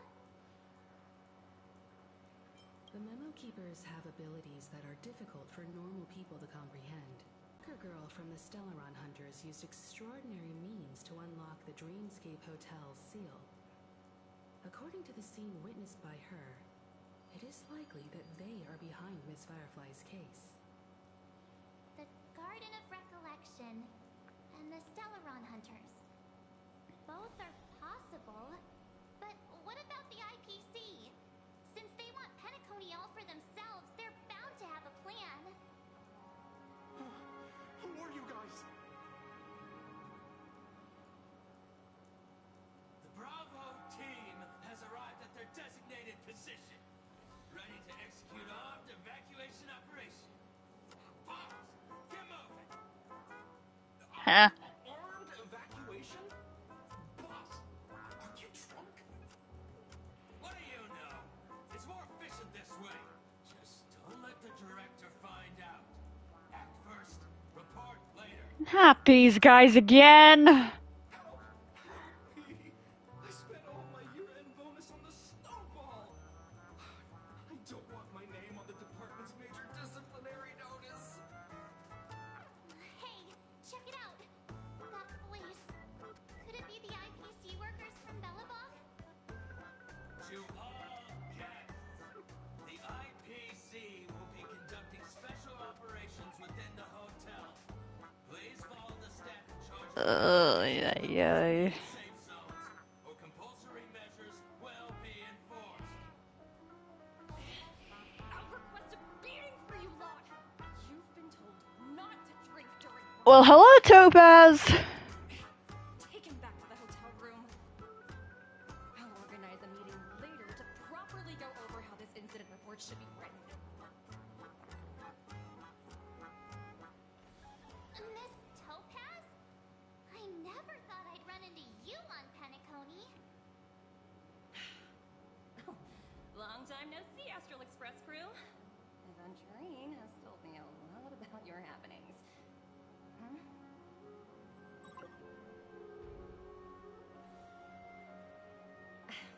It's fine. Do as I ask and try to avoid any conflicts with the family. Report to me before taking any action. Yes. All right.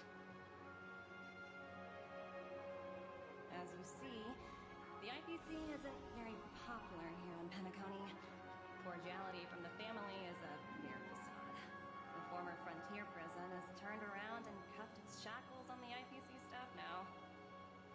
Only Aventurine, who carries an invitation, is allowed to attend the banquet.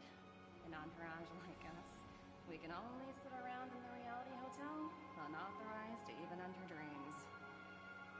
No wonder Aventurine's scrambling to partner up with someone.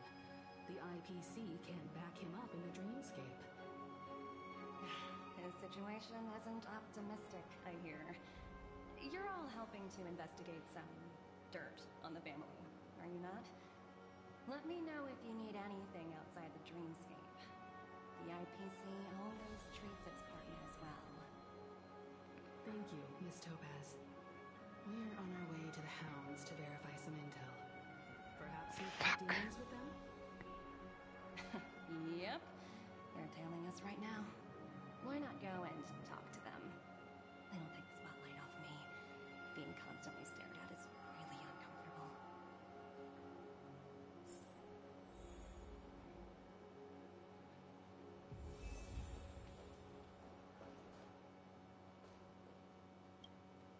We're carrying out our captain's orders. What do you want? We made a mistake last time, and we're working hard to rectify it now. We don't have time for anything else. Surveilling the IPC executive Topaz, ensuring that she stays put at the Reverie Hotel during her time on Penacony. We've got the right one this time. So that's it. They were the pair who were after Firefly at the time. It's you again. Back for more trouble?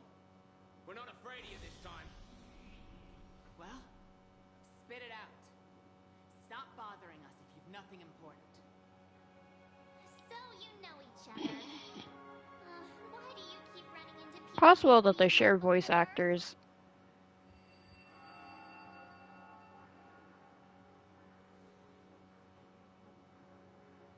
That's right. We're investigating a murder for the family. Can we speak to your captain about the case? Well... Hey! The security officer instructed everyone to shut their traps before he returned from Dream's Edge. What murder?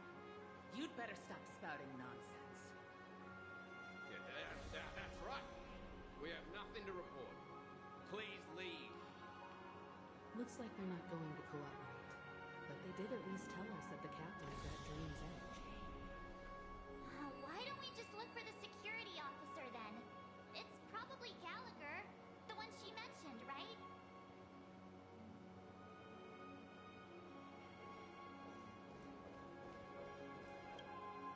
How does it feel to be in business with Aventurine? I bet you're not used to it. That's just his style. All or nothing is his mantra. He's always cozying up to his clients while egging them on to undertake some dangerous assignment with him. But everyone has their merits, so I won't comment further. But Aventurine's luck has always been good. He's always closed all his cases without a hitch and basically never lost a gamble. Which is why, on the issue of retaking Penacony, I'm watching with keen interest. Of course. It's business after all. What's important is where you're seated at the table. As for the two cases, apologies, but I don't have much info on them either. All I can do is ask you to keep digging for more details.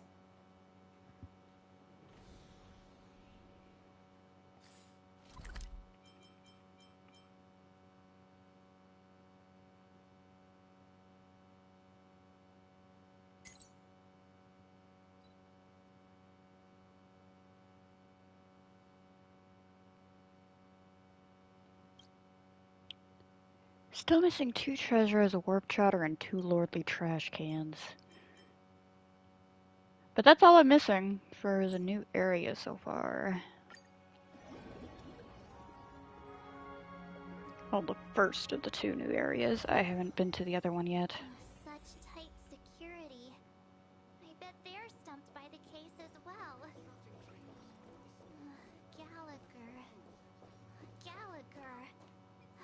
Oh, I wonder where he is. Apologies. The Bloodhound family is running an investigation up ahead. No unauthorized personnel allowed. Hold on a minute. I think I've seen you before. The gray-haired one. How much trouble have you stirred up exactly on Penacony? None of it's my fault. You think you look alike? Wait, are you for real? Not possible.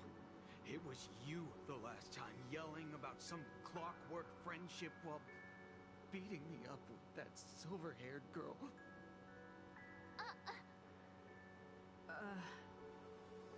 I'm not letting you get by this time. Please leave, or I'll have to get on my knees and... Huh? What kind of heinous crime have you committed now? Hold on, sir. We have documents authorized by the family that would aid your investigation. If it wouldn't trouble you, could we see this Mr. Gallagher? Who exactly is this Gallagher you keep talking about? There's been a few people mentioning this name. Even the one with the gray hair. He didn't send you all here? It was the security officer who dispatched us. That's all I can divulge. He'll do. He's the one we've been looking for. Sorry, no can do. The boss said that since it's a matter of the family's reputation, no one's allowed through. Everyone, please leave. Am I gonna have to beat this dude up? There's really no need for us to make things difficult for each other, right? We're really sorry for troubling you. Let's think of another way. Another way.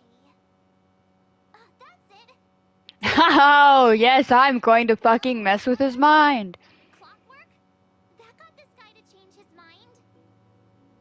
Can you perform it again? That, clocky magic. Please? Oh, boy. Sorry, no can do. The boss said that everyone, please leave.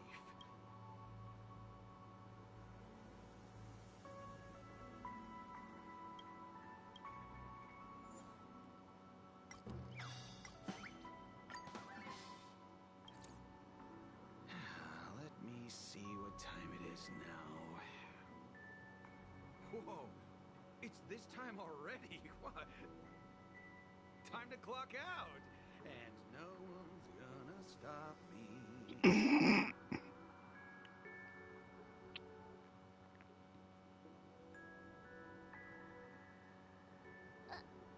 What?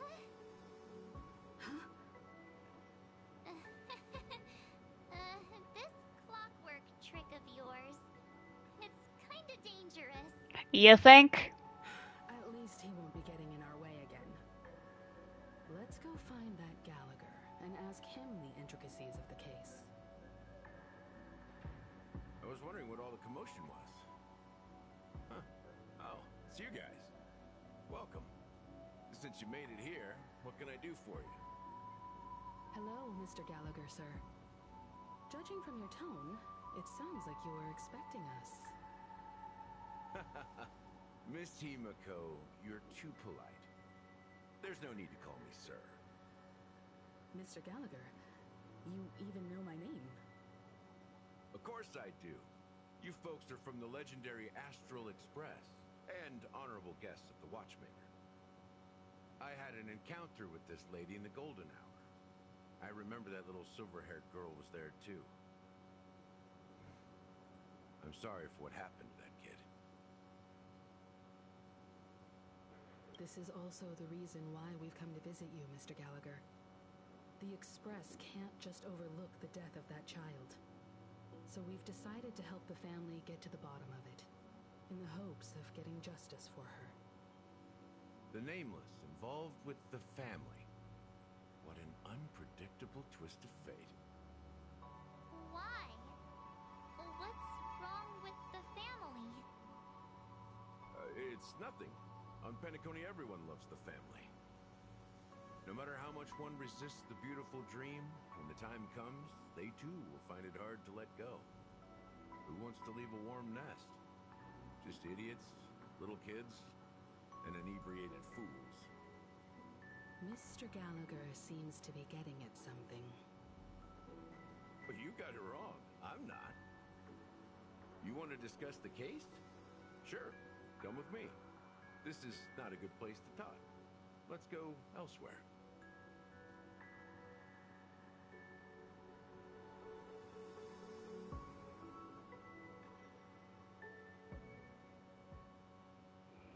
Even after that chilling tragedy, this dream is still Oh yeah. effortless. Forgot about those two. Of the harmony, it's hard to imagine any other power in the universe that could sustain a building of such Perfect building, like a living idol. Each member of the family sees themselves as a piece of the divine puzzle, revolving around a singular core and a shared ideal. Under their command, they loyally fulfill their roles, offering themselves while also receiving sustenance in return. interesting analogy. Perhaps that's why Penacony's beautiful dream has persisted for so long. But the human body has its limits, and so does the divine's. That doesn't sound like the kind of comment a Galaxy Ranger would make. Just pointing out the facts. Mr. Yang will definitely have a better sense of what's going on tonight. Why do you say that, Miss Acheron? The beautiful dream is crumbling. But not because of a particular eon, a particular faction, or a particular visitor. Its collapse stems from a certain inevitability of human nature. The family refuses to acknowledge this, and it has ultimately backfired and become a catalyst. As people immerse their souls in the dreamscape, where consequences and pain cease to exist, and only ease and pleasure prevail, they draw closer and closer to necrosis. Regardless of the perceived bliss, death looms as the inevitable conclusion. Also, this necrosis will diffuse and spread. One piece of the puzzle's mutation will eventually cause the entire building to shake, break, and crumble.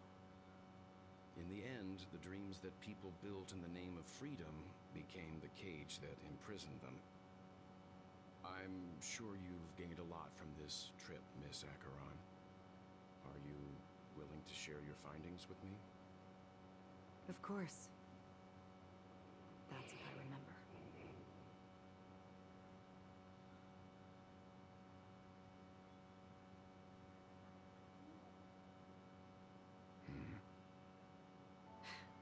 Don't mind me. It's just a habit. Owing to events in the past, I've become easily forgetful. It's only when this sword is unsheathed that those hazy... Another line from the trailer. Take your time. That should do it. I vividly remember everything that occurred on Penacony. Ask away. The moment of daybreak. I've heard that's where the Dawn Factory, which processes the foundation of the dreamscape, is located. Behind the dreamscape song and dance stand many imagination factories. Workers create all kinds of whimsical works day in and day out in their dreams, and they return to reality and sleep on a narrow bed in a room, a far cry from luxury. They say it will suffice. Experiencing the bizarre and motley dreamscape is the best reward. There I encountered a young woman who had just come of age, the perfect time to indulge in beautiful dreams. Her greatest wish was to one day move to the golden hour and see the magnificent garments she had woven with her own hands.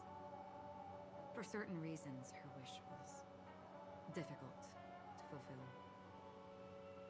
But I managed to bring her a garment. Gilded Hour.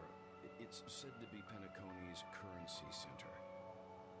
Yes, it is a fortress-like financial city, the economic heart of the dreamscape. The Pepeshi people of the Alfalfa family are there to keep it running, funding blood that is made from money everywhere on Penacony. Everyone there is exquisitely dressed and always in a hurry. The greatest wish of the local Pepeshi people is for their future generations to work in the Gilded Hour. I've never met anyone who is willing to talk. I could only stand at the crossroads, watching crowds of people hurrying like the wind through the jungle of steel, only to deposit the alfalfa credits that they'd earned into the bank's vault.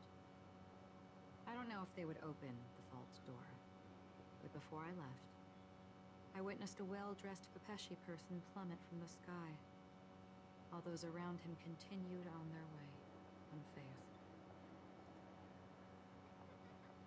I hear the Blue Hour is very romantic.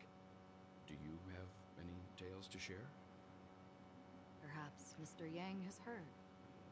There's a large boat called the Eventide, anchored along the Sea of Dreams, where soft music and dancing persists endlessly every night. I ran into a wizened lady there. She was at the dock, waiting for her long-departed lover to return, waiting for countless hours within time that stood still. In the humid sea breeze, she spoke of her own youth. Like many who desired wealth and love, they came to Penacony to pursue their dreams. Alas, her lover's consciousness was lost in the dark depths of the Sea of Dreams. Finally, she suggested we continue our conversation on a boat in the shallows. I agreed and boarded the boat with her. But she never said anything. Her eyes absent-mindedly gazing at the horizon for what seemed like forever. Finally, we retreated to the beach. The dreamscape of chic, luxury, and consumerism, the moment of dusk. My companions have been there too. Then you all must have seen those who are attempting to realize their dreams. Or have realized them. Scattering money as if it were dust and betting it on all or nothing. Everything has a price, and everything can be bought or sold. Even dreams themselves. I saw an Intellitron there, who was preparing to auction himself. When someone wins a bid under stipulated periods and rules, he would do the buyer's every bidding, becoming that person's very possession. That Intellitron had been auctioned off a dozen times, and I participated in his 13th. That was the grandest banquet I had ever attended. But never again did anyone cast another glance at him. This time around, there were no successful bids for him. This is what I've seen and heard along the way. Someone once said to me, Penacony wasn't like this a long time ago, nor should it be. I've traveled through the reality and dreamscape of the planet of festivities, watched the tides of night rise and fall when time stopped for people, where the spirits of the rich and impoverished remain forever fixed on their own scales. This is why I think the collapse of the change everything. Perhaps. But if this is indeed the world that people desire, if this is precisely why life chooses to slumber, should we still seek to change it?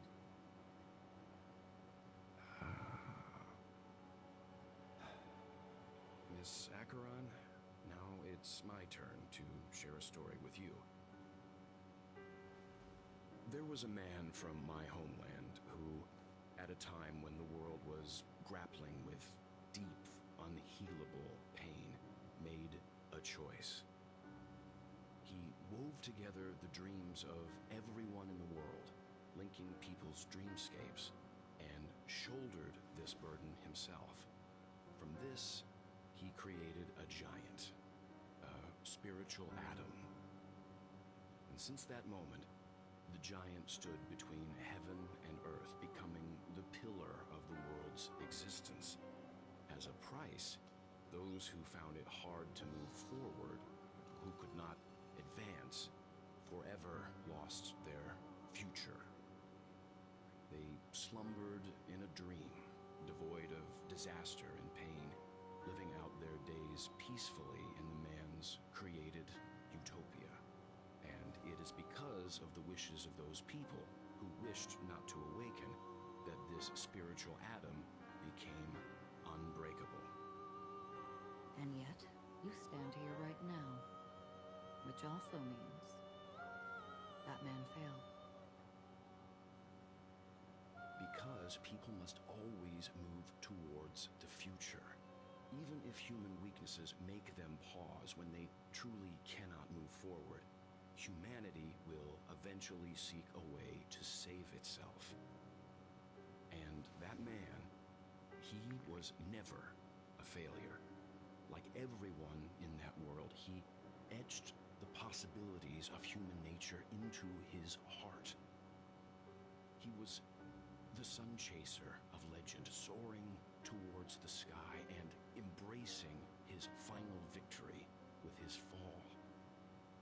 He ascended to heights uncharted, only to come face to face with the sun, a place not visited by anyone before.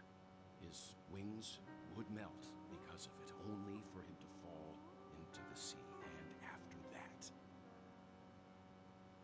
countless others would surpass him, soaring to even greater heights. A fitting metaphor for the Nameless's trailblazing spirit. Thank you, Mr. Yang. I know what you wish to confirm. The universe has innumerable similar, yet different worlds. In these worlds, there are innumerable people who look alike yet don't. I too have embarked on journeys, encountering old friends with familiar faces on different worlds, witnessing their destinies follow paths similar to mine. So I will tell you, even if not completely similar, the story you just told, it overlaps with my past. And within that abyssal dream, I ended that man's life. Alone.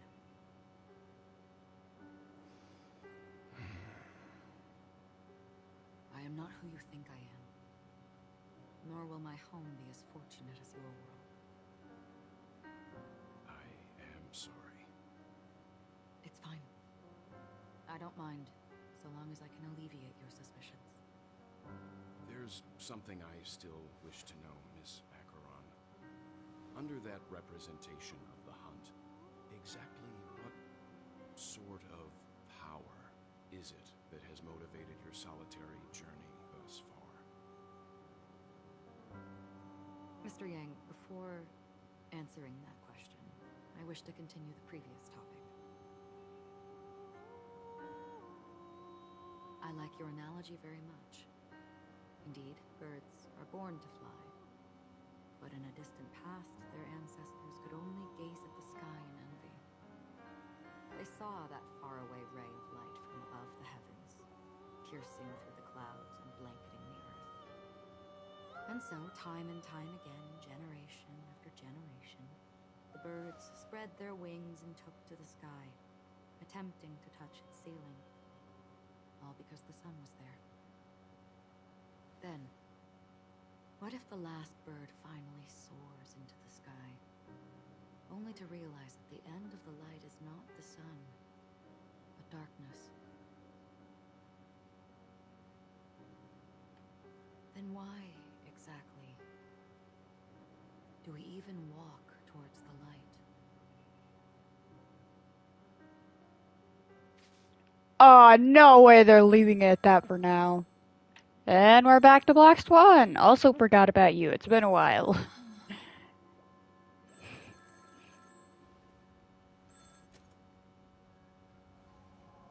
time no see. Having fun on Penacony? Acheron. This voice, it's not Constance. Could it be her companion?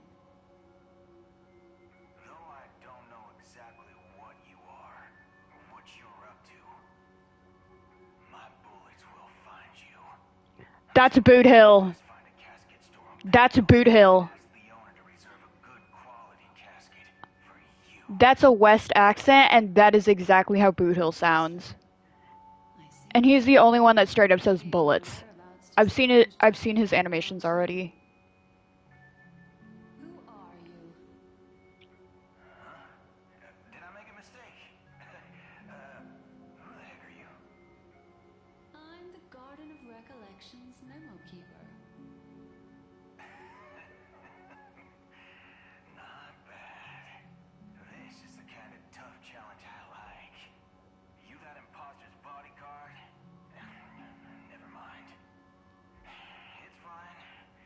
I'll leave a round for you. So get that forehead clean and wait for me. I don't know what you're talking about, but you know Acheron, the Galaxy Ranger, yes? I have something to ask you. Are you asking me to write your will? Sure. Go ahead. Not quite. I only want to ask, how exactly did she become a Galaxy Ranger? She's clearly not a path strider of the Hunt, but you are, aren't you? Tell me, what's Acheron's deal? Sure. Heck, never thought I'd come across an ally. What a stroke of luck. Well, I'll be on Penacony soon. Memo keeper, go buy a bottle of his Donna's White Oak and warm it up. And I'll raise a glass to you. That lady's passed. Well, nobody knows. Please. Is a simple answer. Sure. You best Come on. Reveal it. that woman named Acheron is an emanator who should not exist. Well, that didn't help. That didn't help! I already know she's an emanator.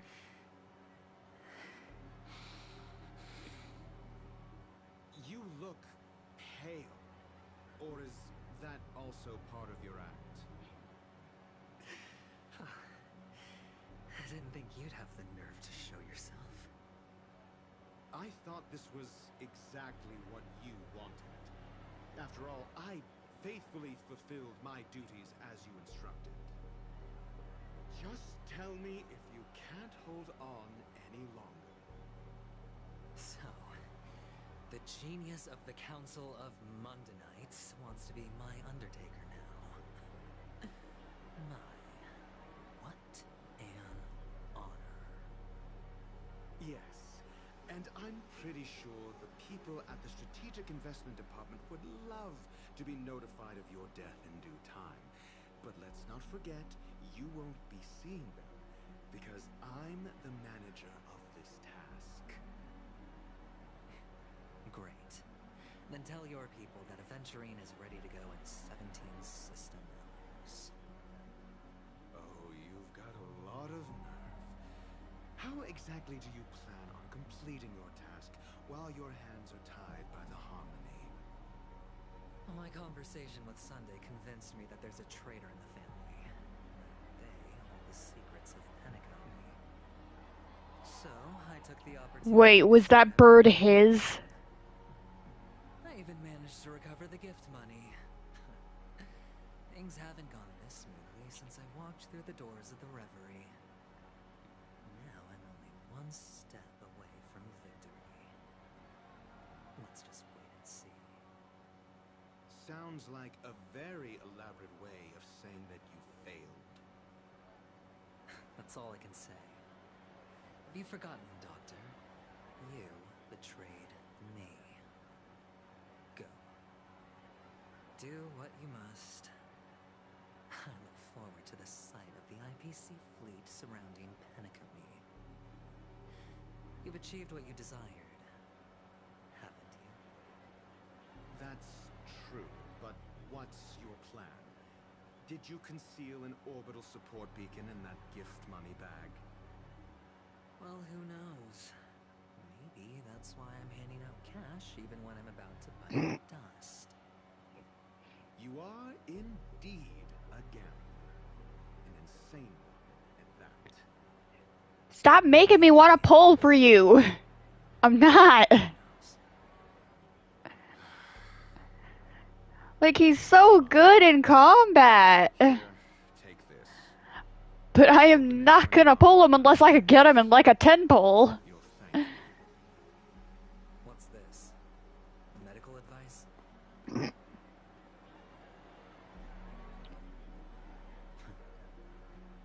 You catch on pretty fast, Doctor.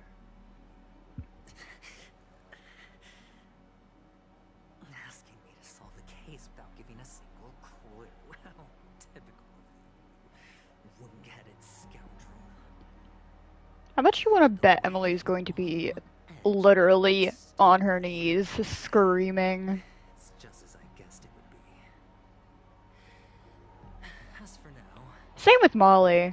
Honestly, those two are ridiculously down bad for this dude.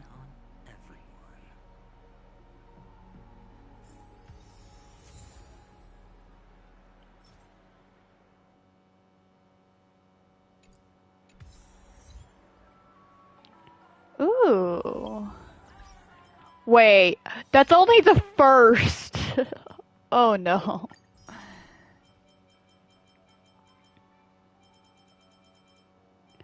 Oh boy. I still have 3. Bilu got temporarily replaced while I'm playing Adventurine.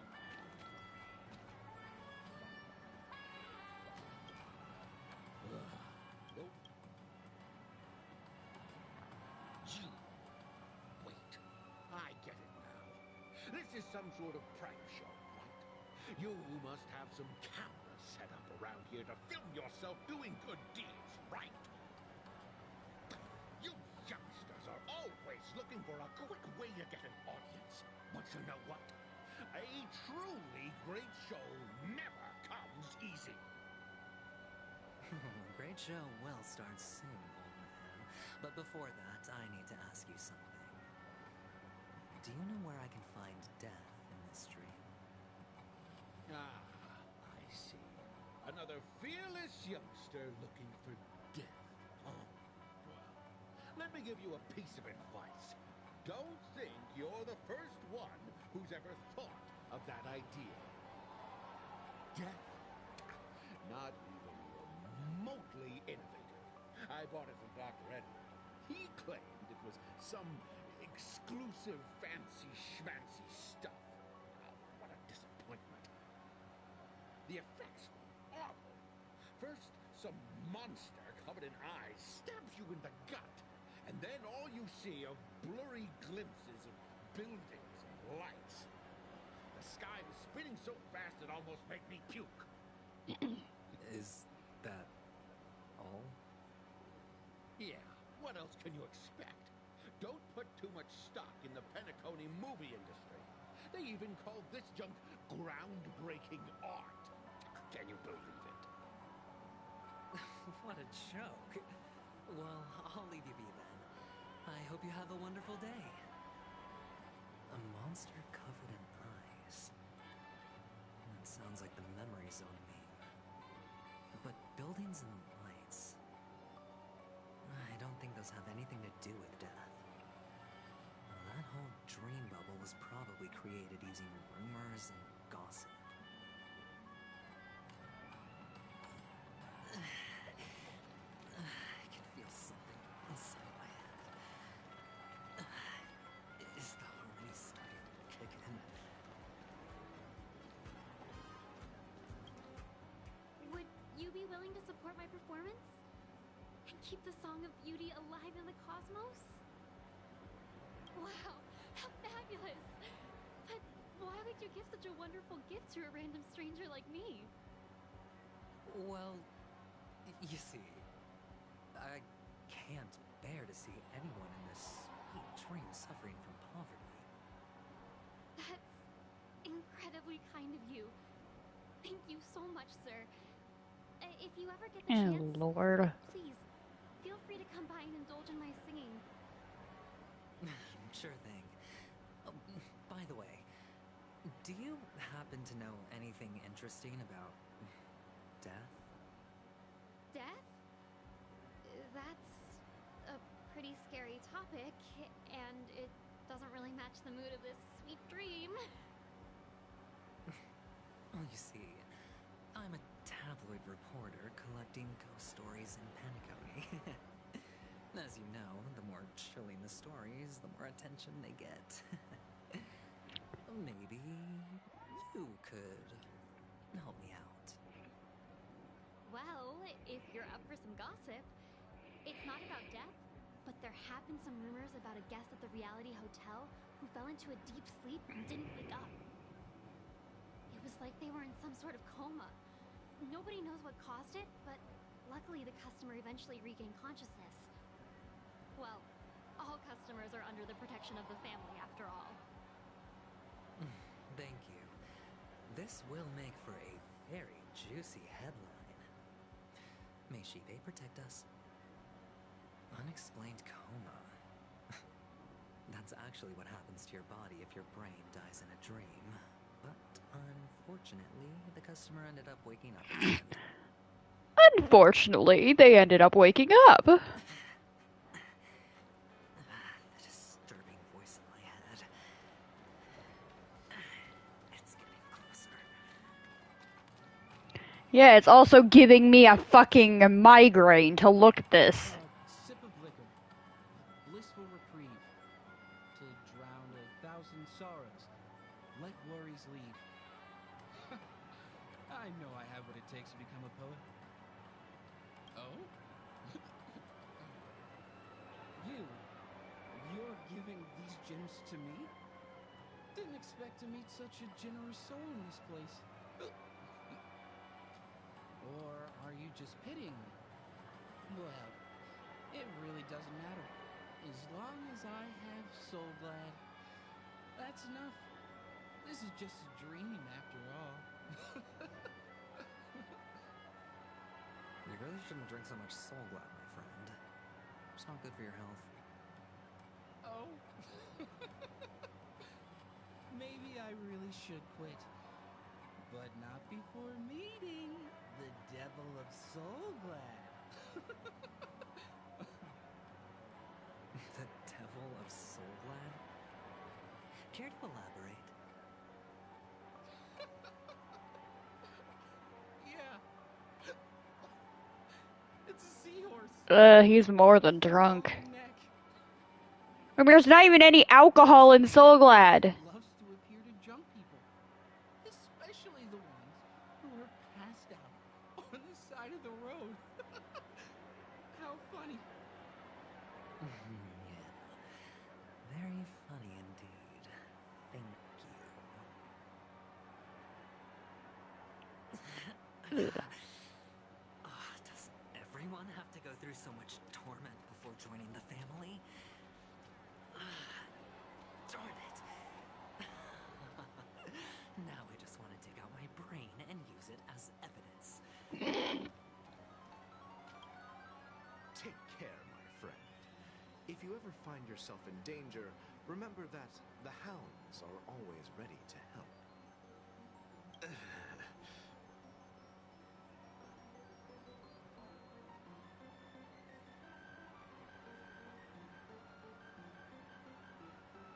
You don't look good, my friend. If you need assistance, I can contact the hotel and have them wake you up forcefully. That won't be necessary. I know. I have some business to attend to. But thank you all the same. All right, then. If you ever need help, don't hesitate to reach out to us hounds. Well, actually, I do need a favor. As the most outstanding hound in Penacony, have you come across any stowaways recently? Stowaways? How could there be stowaways in Penacony? We've never had anything like that before. All right. Good luck with your work then. What was I even thinking? Family would never share intel with the IPC.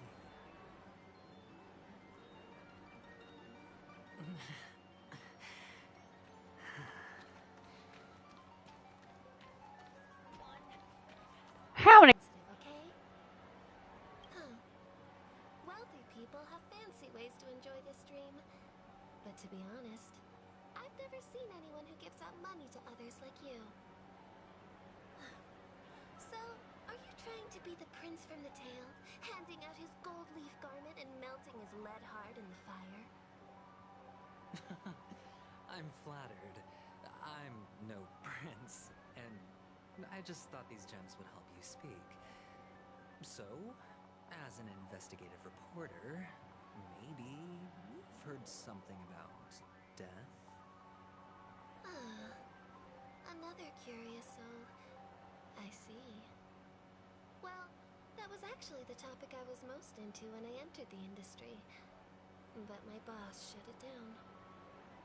How did your boss talk you out of it?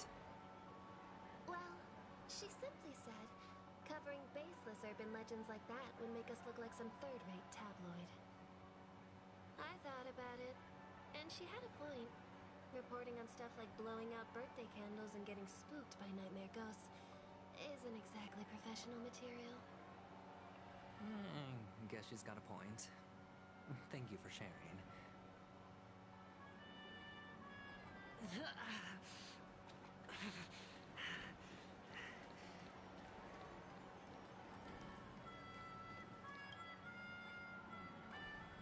Were you wanting to talk to me? Sorry, I thought you were checking out something behind me. Is this a gift? For me? Are you sure this isn't some kind of mistake? Yes, it's for you. Just take it. Is this for real? Someone is actually giving me a gift. Not for my parents, but for me. Thank you. Thank you so much. Oh, it's not much. I just want to ask you something. I knew it. What's on your mind? Are you trying to ask about my father or my mother? Neither. I just wanted to know if you've ever heard about death in the dreamscape. Oh, you sound just like my father. Always warning me about danger, even in dreams. He's an Intellitron, so his dream entry methods are different from us organics. Can't count on him to protect me if something does go haywire. Funny, right now I'm still under his protection. How ironic. Hey, stay positive. Gold will always shine one day, right? The Devil of Soulglad, dangers in the dream, and nightmare ghosts. Well, surely death is a popular topic in this sweet dream granted by the...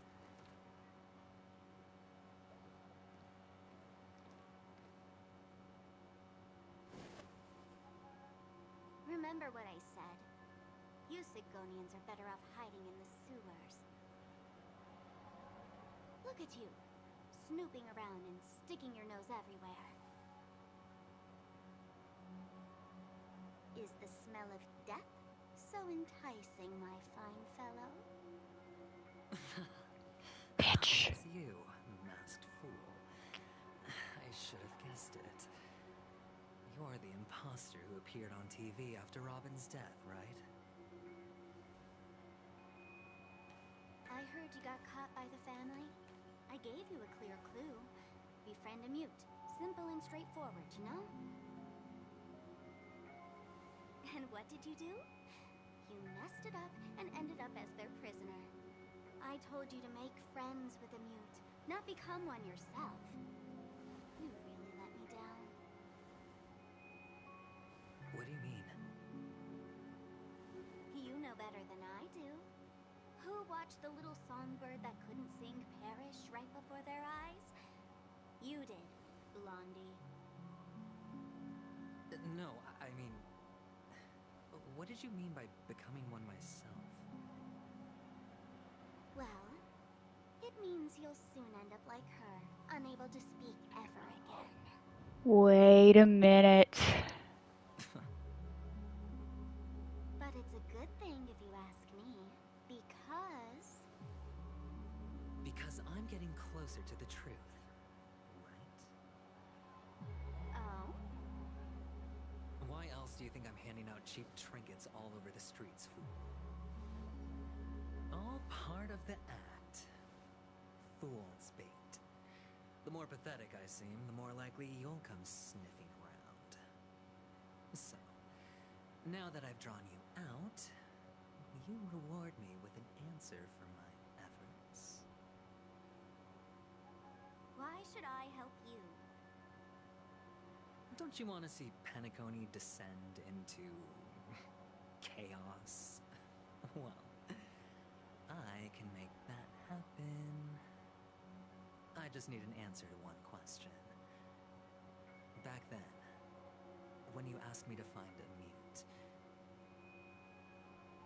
did you really mean Robin?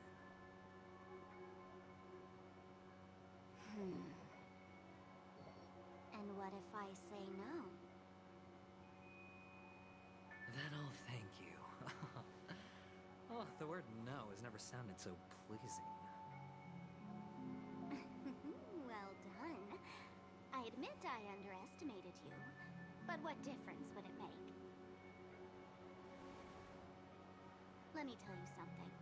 There were 2 mutes, but one is dead now, and the other, though he's still in Penacony, I'm afraid you'll never find him again.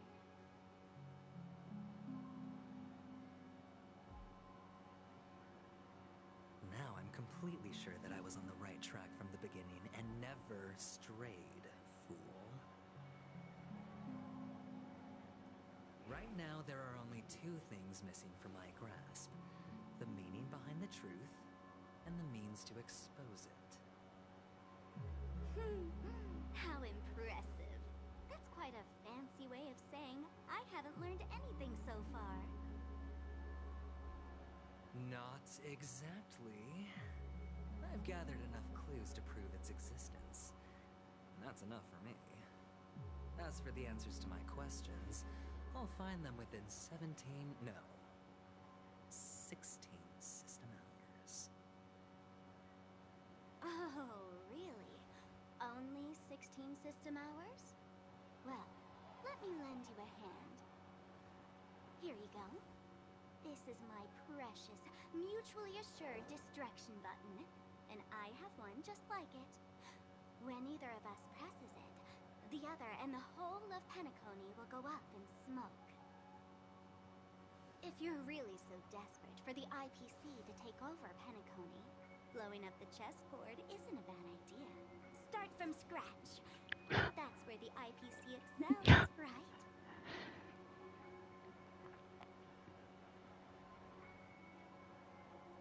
Just press the button when you're at your wit's end. And of course, feel free to reach out to me for my hospice care, too. Oh, deadly button, huh?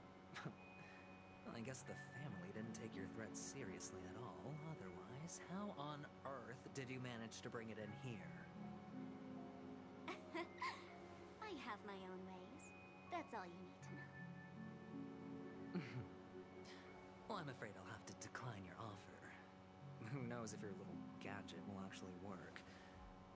By the way, I have no plans to search for the other mute friend you speak of, but it's good to hear that he's still here in Penacony.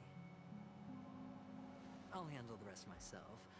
I'll orchestrate a grand finale for the downfall of the family. And at the climax, the walls will crumble, people will wake up, and those who couldn't speak will find their voices again.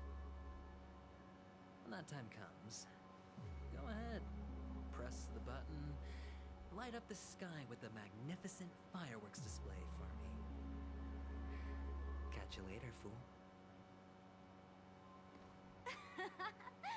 You're still talking big, but But sure, if that happens, I'll stay true to my word. Just don't let me down now, okay?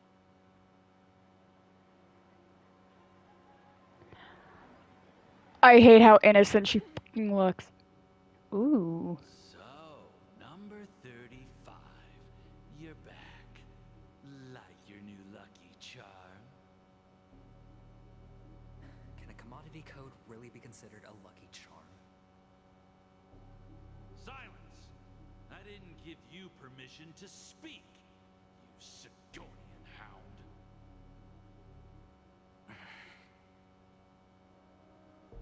The guys in black didn't say much, so I've no idea what you did to save your skin in that massacre back in the day. But I figured you must have had good luck, so I bought you.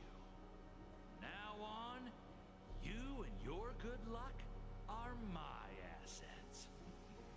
Are we clear? Your first task is simple. In addition to you, I've purchased 34 other slaves. Go and play a game with them. You came out alive after 2 days. It proves that you are the real deal.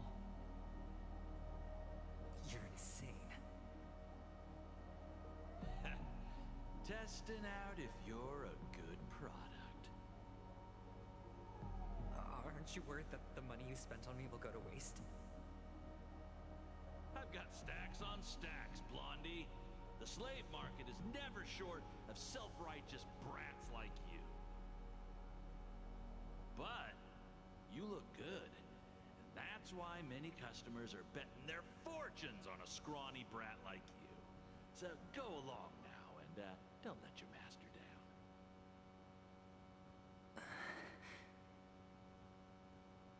How much did you spend? What? My price. How much did you pay for me? Huh. You really want to know? Well, it was 60 tanva. No more, no less. I'll take my chances. 30 tanva. If I come back alive, you'll give me 30 tanva. Deal? Are you trying to strike a bet with me? Oh, you've got some guts. Yeah, sorry, but that won't do. Don't forget your place, slave. You're not qualified to be at the table. You're just a chip. A life thrown away in someone else's hands. Either you come back with more chips for your master, or you never come back. It's all or nothing. Don't embarrass me, my lucky hound.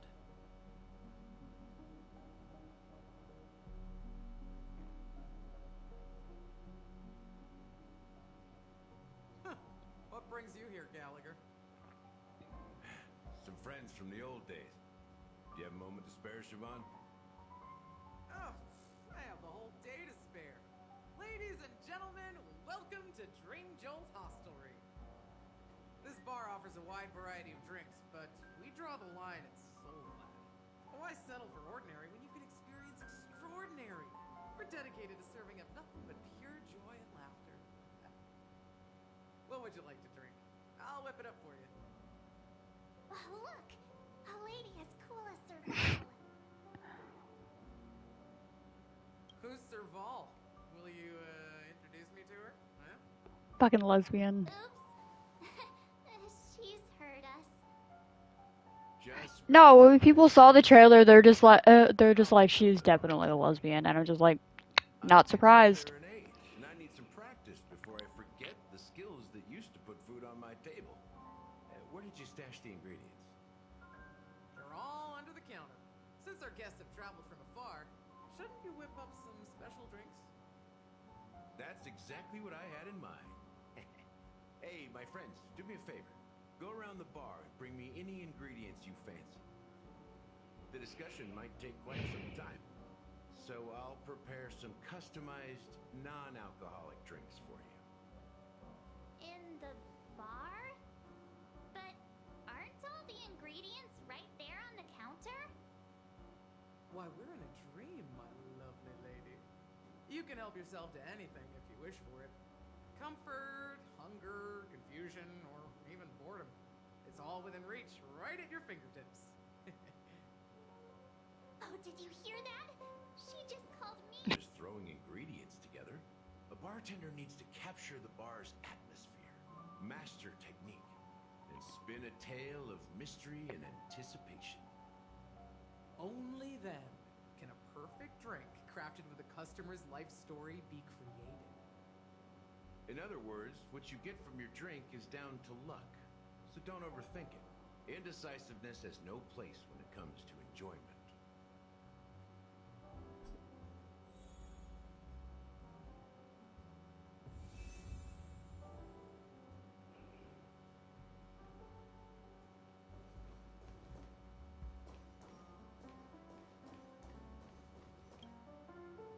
Check out this bottle. The liquid inside looks beautiful. And the label reads, Dream Syrup, thick. I don't see an expiration date, but the production date is half an amber era ago. Ugh, drinking this stuff can't lead to anything good. That's for sure. That's true.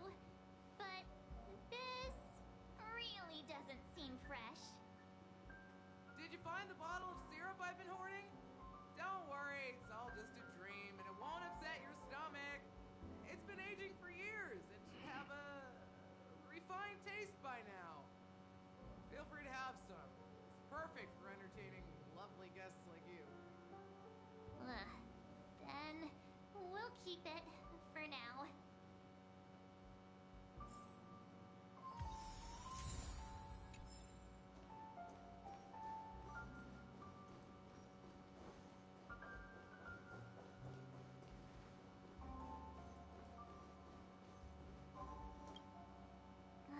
Can this be used for mixing drinks?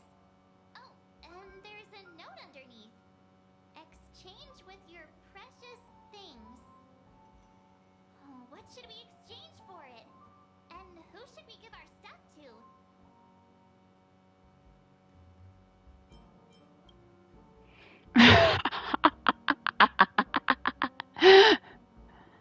Hey, what are you doing? You can't just throw trash. No way. The words on the note are changing. Happiness is the dream of the humble. Does this mean we can take it? Something feels weird about this. Trash. That's quite a stash. Not sure if it's enough. Stay out of my way. I'm looking for Siobhan. Haven't I made myself clear enough, Miss Amiki? The Dream Jolt Hostelry only welcomes guests who want to enjoy a drink to their heart's content.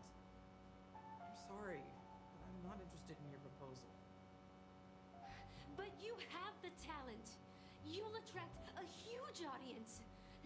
You're destined for the Iris' stage, not for this rundown shack.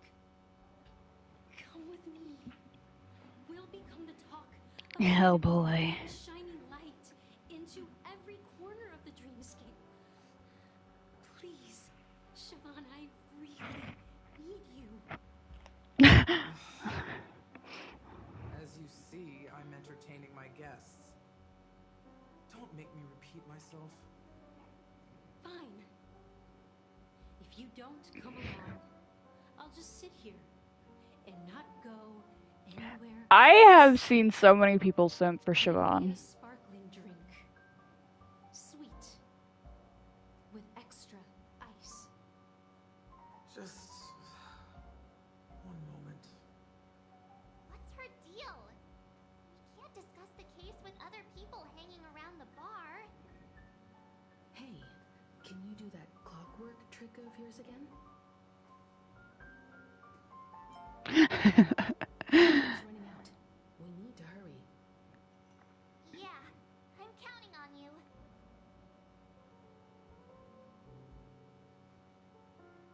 You're one of Siobhan's guests, right? What can I do for you? If you're here to convince me to leave, please stop it. I'll never leave until she accepts my proposal. I just don't get why she won't leave this place. This rundown shack with no customers whatsoever.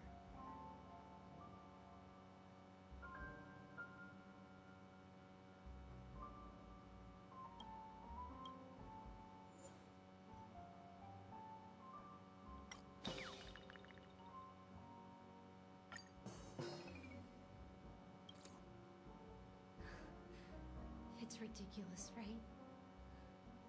Our paths were never meant to cross, yet I'm still holding on to her. I'm too timid and shy, longing to shine but afraid of stepping into the spotlight. I need her guidance, because I'll never be able to do anything alone. You don't know Siobhan's past, and you have no clue how radiant she used to be. Even among the talented Iris family, How many people are gonna ship these two? was unmatched. I know she probably thinks I'm just trying to ride her fame to get ahead. But all I want is for her to reclaim her place.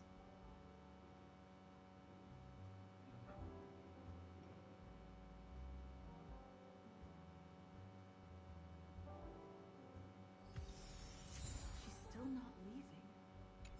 Maybe I'll have to try again. I just don't get why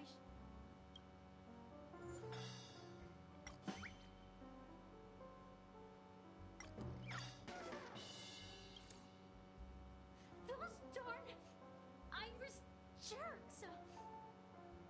They're the ones who forced Siobhan into hiding here, running this pesky bar. It's all their dirty scheming. I get it now. She's not leaving because she doesn't want to run into them again. I can help clear the way for her. I can do her a favor. I'll go back and write a letter to the As long as it gets you the fuck out of here. the crimes committed by the Iris family. Siobhan will definitely appreciate it. Things might get out of control if she gets any angrier. I just don't get why she... Is really happiness the way to get her out of here? Really? I've seen it. The moment when Siobhan and I share the stage. The crowd is going wild, applause crashing like waves. The aroma of irises fills the air. A beautiful melody playing, ribbons dancing around us, and the taste is sweeter than honey. I've seen that scene countless times in my dreams, and every time it mesmerizes me. That's why I have to bring her back to that world, no matter what it takes. Want to raise a glass, my attentive listener? Let's consider it a toast to my far-fetched dream.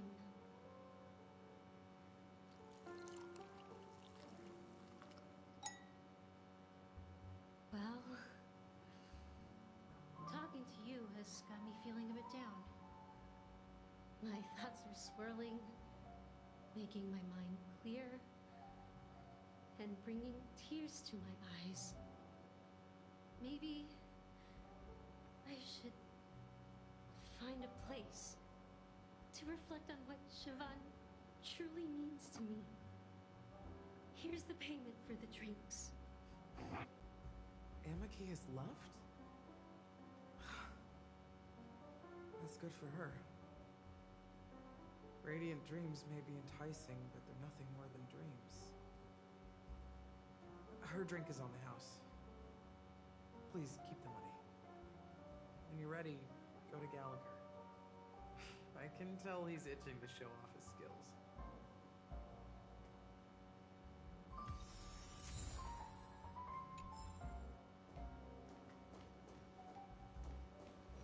That being said, mixing a drink is way simpler than you'd imagine. Just pick your favorite ingredients, toss them in a glass, mix it up, and it's done. So, go ahead, explore the bar, and bring me any ingredients you prefer.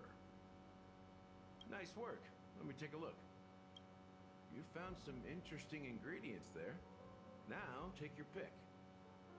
Each drink has its own unique flavor, and the base ingredient sets the tone for the initial taste and the lingering aftertaste.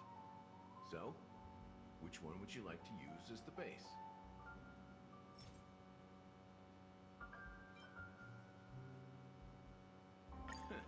You won't find a sweeter drink anywhere in Penacony, and that's what today's dream seekers crave. Now that you've chosen the base, it's time to pick the adjunct. The ingredient that'll create a marvelous chemical reaction with the base. It should give an unforgettable taste without overpowering the main tone. So, what's your choice for the adjunct?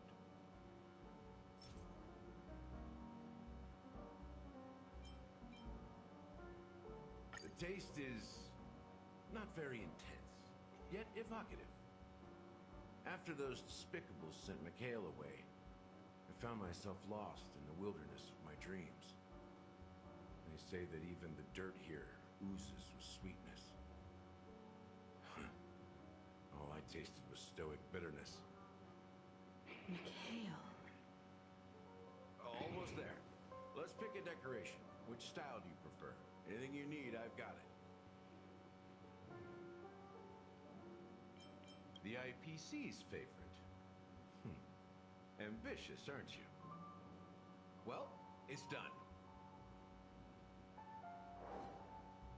Here's to you, dreamer, with this glass of the premature burial. To bringing time to a standstill. Well done, Gallagher. You're not over the hill yet. So, are you satisfied? Oh, the flavors! They're way more sophisticated than Soulglad. The richness and layers of these flavors are a masterpiece, especially with the adjuncts. I can taste the spicy and sour notes with a hint of sweetness. I'm not entirely sure what it all means. Maybe Mr. Gallagher can shed some light on it. Well, if you're expecting a profound answer, I'm afraid I'll disappoint you. The imagery it implies is pretty straightforward. It's just a glimpse of what this dream truly tastes like. Nothing more.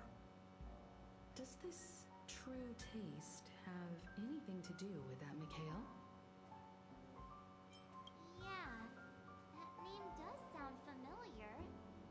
When you got knocked out by that masked fool girl, I think I heard someone calling that name. Do you remember?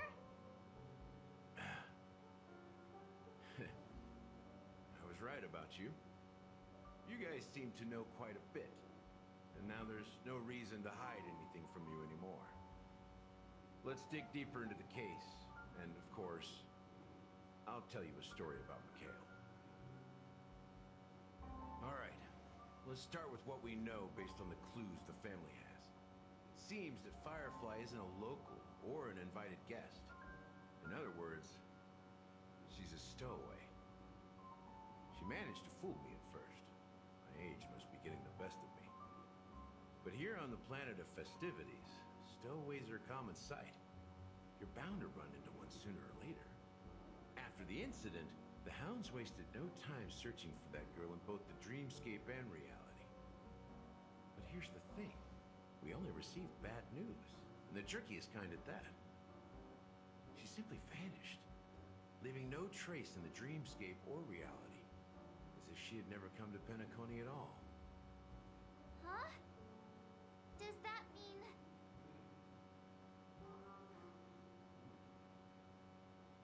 That's impossible. The problem now is not that she's dead, but that it's as if she had never existed in the first place. Let me be frank. This case, actually, is unlike anything the Bloodhound family has dealt with before. Dealt with before? So, death does happen in Penacony, if I understand correctly.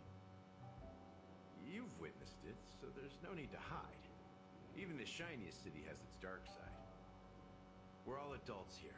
Surely I don't need to explain too much to you. Confronting the family based on that alone would be naive. Death may occur in sweet dreams. So what? Such events are highly unlikely and only affect a tiny number of people. If you really want to delve deeper into this case, you need to understand the true problem with the family. I guess it's time to tell the story of that Mikhail. You're very perceptive. The Astral Express has received that music box too, right? Do you know the secrets it holds? There's a message.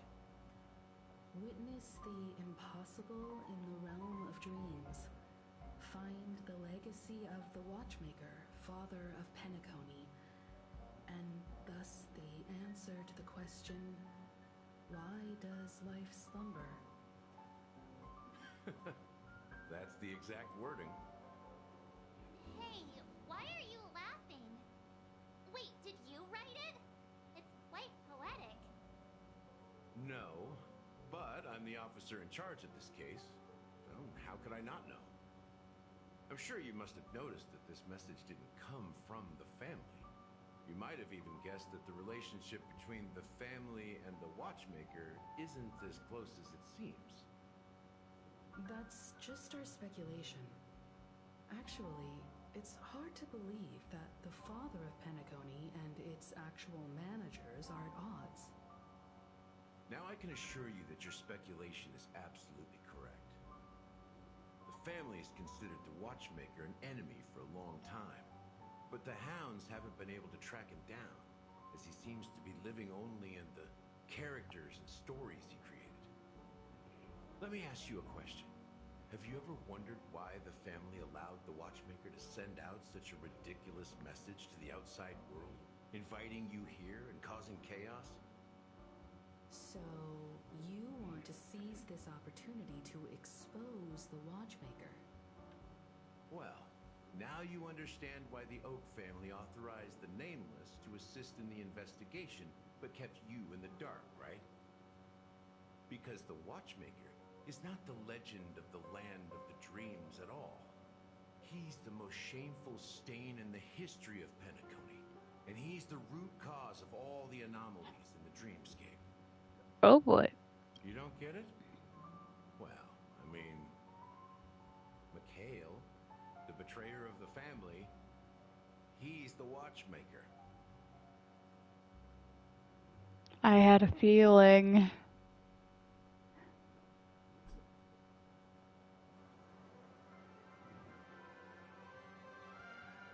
Here we are, Clock Studios theme park, most popular entertainment center in Penacony. Wait, aren't we supposed to be discussing the Watchmaker? I would have expected you to take us to maybe a library or an archive. Oh, not the damn hamster. An amusement park? The culture of a city reflects its history in the most authentic way. To you, it's a fun place. But to me, it's a prison for the planet's past. You know that Penacony used to be the IPC's prison planet, right? All the prisoners were brought here, helping the Garden of Recollection salvage the leaking memoria from the macrovoid. The prolonged exposure to high concentrations of memoria caused a unique phenomenon. The dreams of countless prisoners intersected and overlapped, and people started meeting each other in their dreams, living lives that were almost identical to reality. But everything has a price, and sweet dreams are no exception. In the end, the dream world was unable to alleviate the suffering of prisoners in reality. One of the prisoners broke free from the IPC shackles and fought for freedom. He is Hanu, the great leader of Dreamville, the great peacemaker, and the faithful companion of the underdogs. History is always written by the winners. However, it's undeniable that Clocky is an animation that draws from Penacony's actual history. These characters not only exist in Dreamville, but also in the distant past.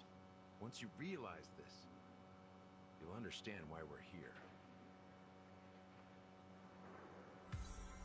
There are so many members of the Bloodhound family around here. They just received Yeah. a down order. Star Rail has lip sync. Genshin does not. You little piece of shit.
Oh, come on.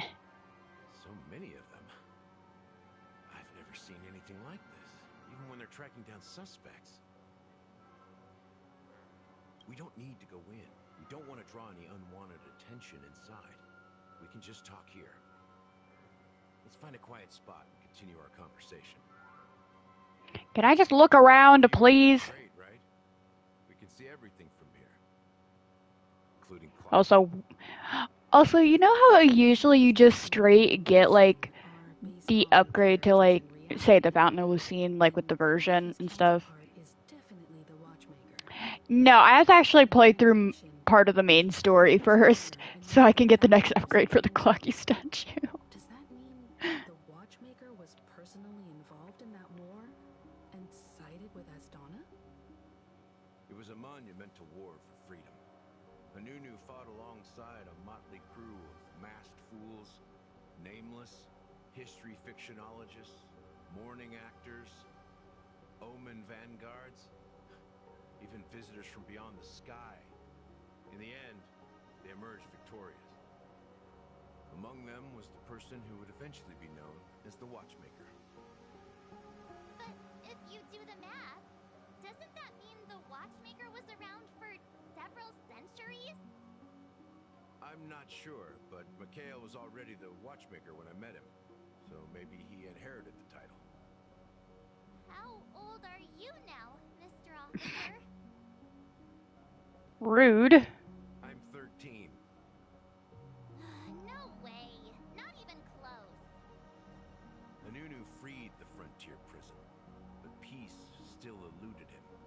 With limited resources, threats from the outside world, and internal conflicts between major prison districts, the future of Astana was uncertain. It wasn't until the Watchmaker approached the family with the idea of turning the prison into the planet of festivities that Penacony finally gained its name and glory. Thus, he became known as the Father of Penacony. But didn't you say the Watchmaker betrayed the family? And you said you were his companion, so that means you... No, I'm not his companion, but rather one of his many children. But I am indeed a traitor. Not to the family, but to Mikhail. What did you do? I did nothing. And that's the worst betrayal of all. Just like you, I had close companions. We dedicated ourselves to Penacony. But the Oak family, they set us up. Mikhail was too old. Isn't Sunday part of the Oak family? So we left the family to find our own path. Pretty sure he is. We were branded traitors of the Harmony, even though the true traitors were someone else. While they continue to praise the Watchmaker's name in the world, behind closed doors, they condemn him on a pillar of shame. Nevertheless, we wanted to clear his name. We intended to find the real traitor, the one responsible for all this, and restore harmony to Penacony. But we failed. Too much time had passed, and the land of the dreams had become deeply corrupted. After countless fruitless pursuits, I gave up. Like a lost dog. The family accepted me and made me an officer, supposedly as a form of forgiveness. But it was actually a punishment. Since then, I've been completely cut off from my partners and my past. As for Mikhail, I heard he died in obscurity, in a place where no one could find him. That's when I realized that the Penacony I once knew would never return. We're truly sorry for what happened. But this is not the end of the story, right? Apparently, someone has inherited the title of the Watchmaker and has been secretly working against the family all this time.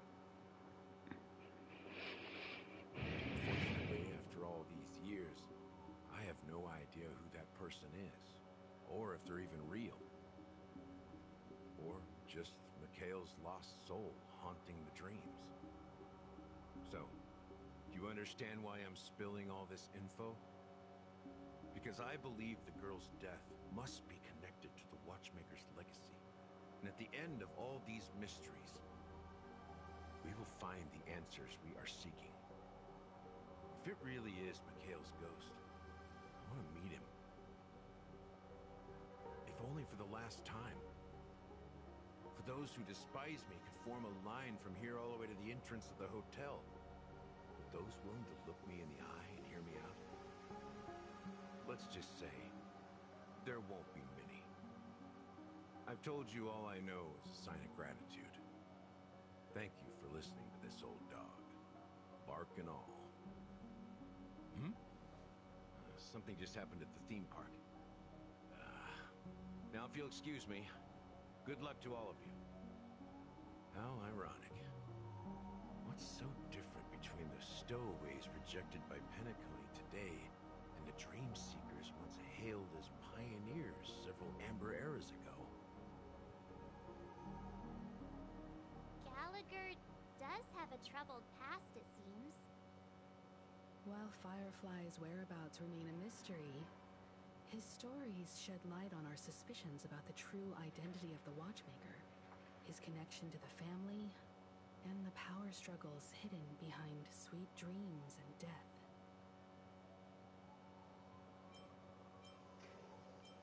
Now that we've confirmed a lot of our suspicions, let's take a moment to think about the clues we have. Send a message to Welt and see how things are going on his end.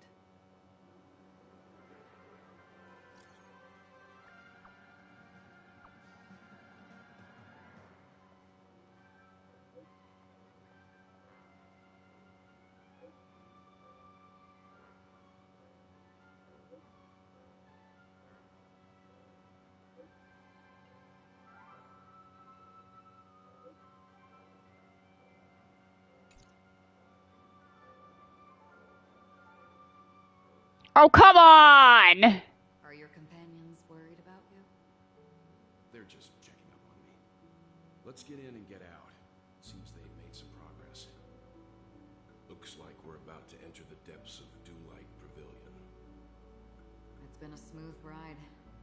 Almost too smooth for a heavily guarded mansion.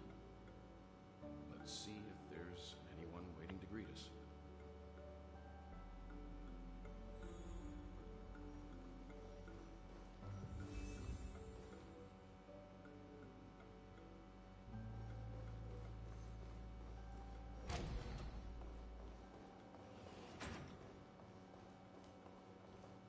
Something feels off. A grand mansion like this and not a butler or servant in sight. Could it be due to the disruption caused by the emergency? This door is open. Looks like we'll have to investigate ourselves. Let's proceed with caution. Just one moment.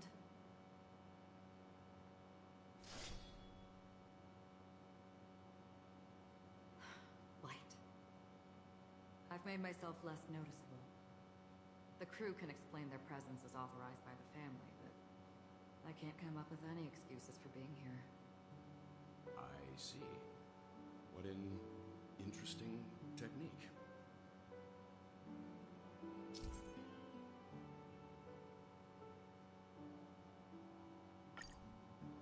Yeah, I already know how to use her.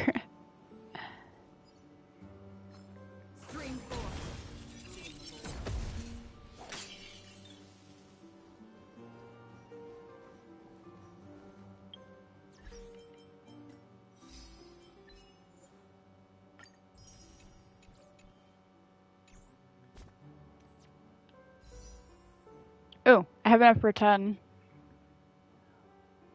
This will be 65. Nothing.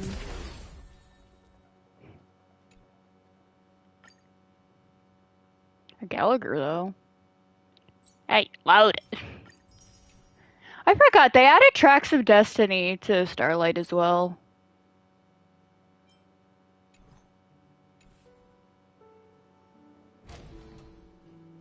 Model in the sand pit. It's the golden era, isn't it? Maybe the heads of the family used that model for discussing important matters. The footprints here are different from the rest. Looks like outsiders might have passed through here not long ago. There's a unique pattern here. Flamboyant, even. And judging by the size, I'd say these were men's shoes. If I'm right, it could be the IPC ambassador, Aventurine. Aventurine. What about the other set? It looks like they were walking side by side as opposed to one behind the other, so the second individual is likely equal in status to Aventurine. The IPC is eager to reclaim Penacony, so their presence here is not unexpected.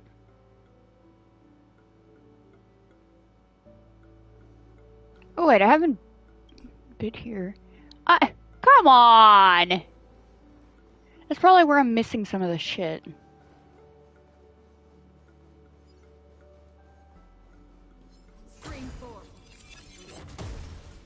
Bye-bye.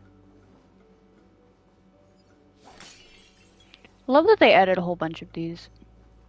Hey, they ruined my party setup!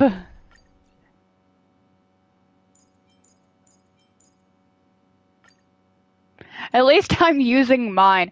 Wait, I actually kind of want to see what the trial one looks like. Oh, this... I can't even check! Oh, that's bullshit. Well, mine's obviously better. Mine is obviously better. Can I talk to you yet?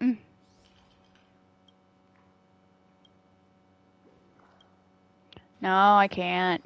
Yeah. Well, there aren't any people in this mansion. They've set up quite a few mimetic guards to patrol this place. Oh, come on! I wanted to use her skill! Just in time. Oh, so you want to see how great my fucking build is? Memories are ever changing. Beneath the water lies an endless abyss. Wait, why is she starting with her skill? I weep for the departed. She's better with AoE, if you're wondering. So the damage won't be as great, but... And especially because this enemy is literally the worst to literally show off her damage on because of its special. You know the smaller guys that, like, take no fucking damage unless you weakness break them? Yeah, that's the entire situation. That's half the work. Just for oblivion.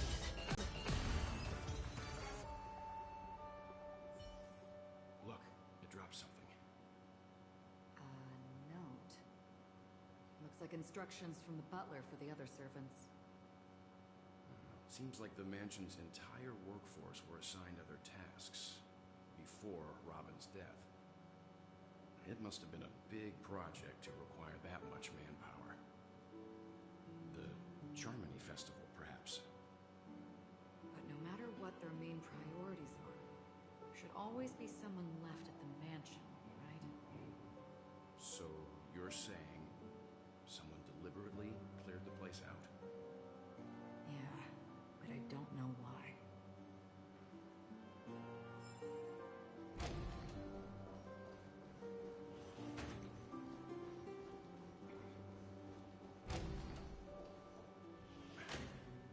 No one here either.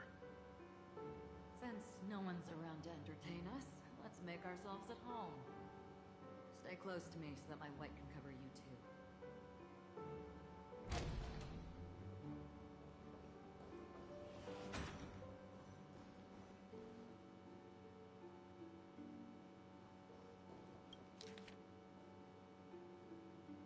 Information about Robin, Firefly, and the other victims.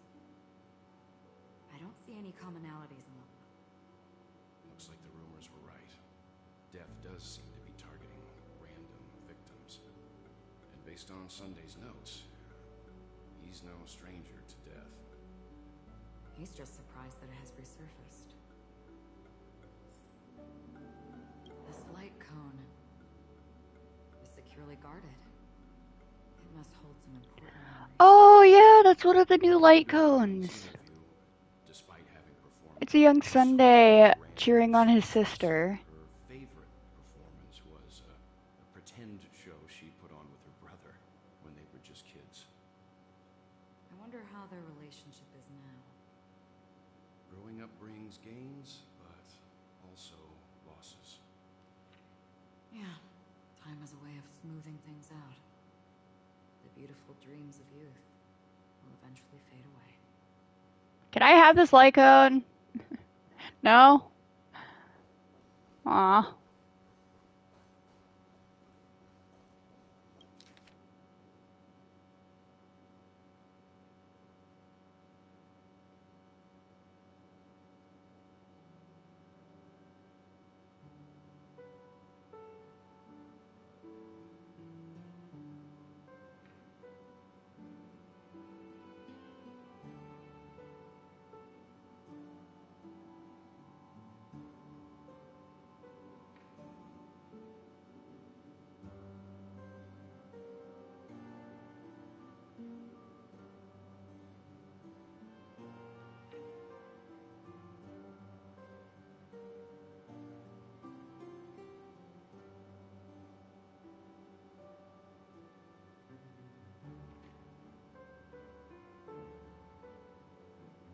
As soon as I and the rest of the crew arrived in Penacony, Mr. Sunday and Robin showed up to greet us. I remember hearing something unusual in her voice. And now it seems I was right. Robin believed it was because the harmony had been tampered with somehow. But as far as I know, there aren't many entities capable of interfering with the power of paths. Meaning? If there really is a traitor within the family, that person must hold a high position or possess unimaginable strength. That would explain why Mr. Sunday has been having such difficulty in catching the traitor.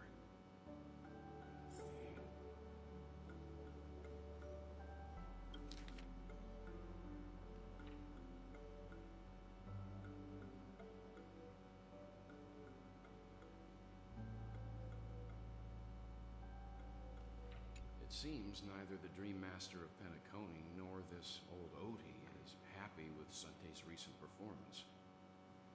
They don't seem to care much about death. Instead, they're more concerned about the Charmony Festival and the Watchmaker. Maybe the other family heads don't think death is a big deal. One thing's for sure.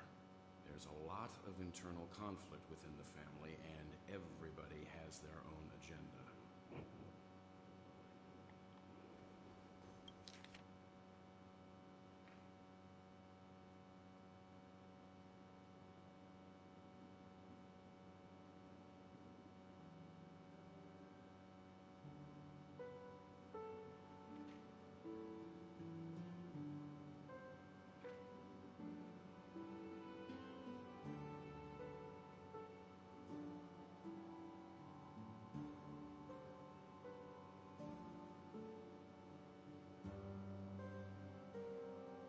How many?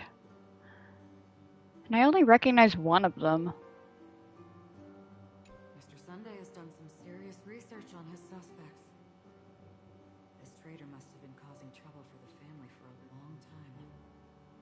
They all seem to be insiders, but I haven't met any of them. I only recognize one of the names. These characteristics. What is it? No, nothing. Maybe I'm just overthinking things. However, if this traitor really exists, could they be responsible for Firefly and Robin's deaths? Perhaps that's why Sunday is taking this matter so seriously.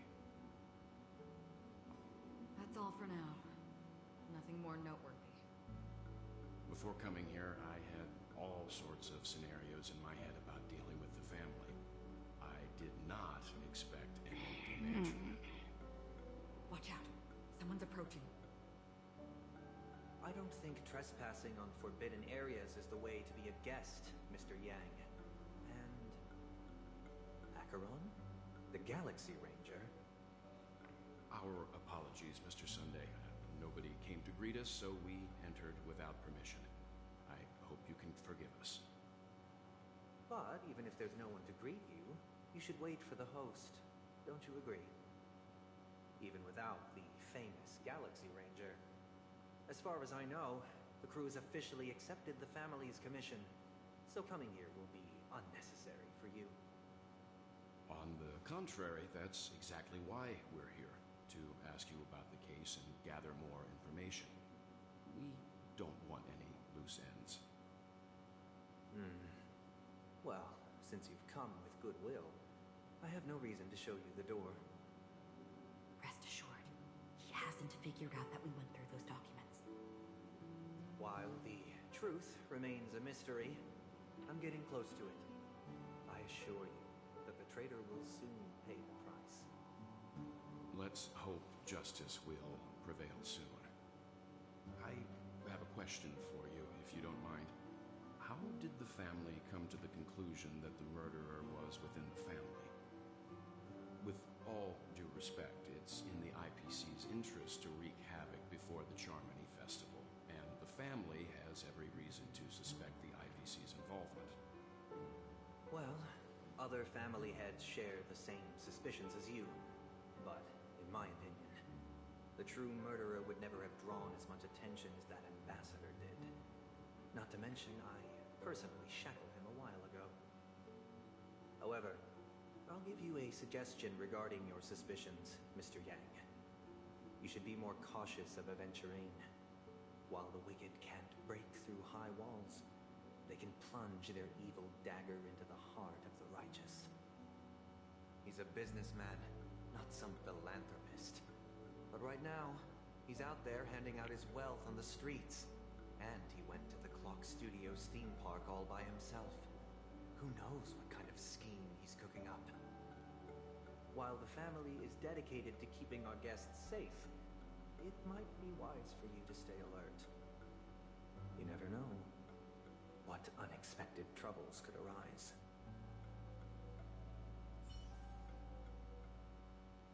Oh boy. According to a Pierpoint hotline tip, there was a major breakthrough in the shocking Ejhazio Aventurine case. The suspect has been arrested. This fraud case has been linked to many departments within the Interastral Peace Corporation and the Intelligentsia Guild, causing a large drain in manpower and resources, resulting in the IPC taking a massive loss. The case's main suspect originates from Sigonia 4 and is one of the survivors of the second Katega-Abjin extinction event, who does not carry an interstellar refugee travel permit.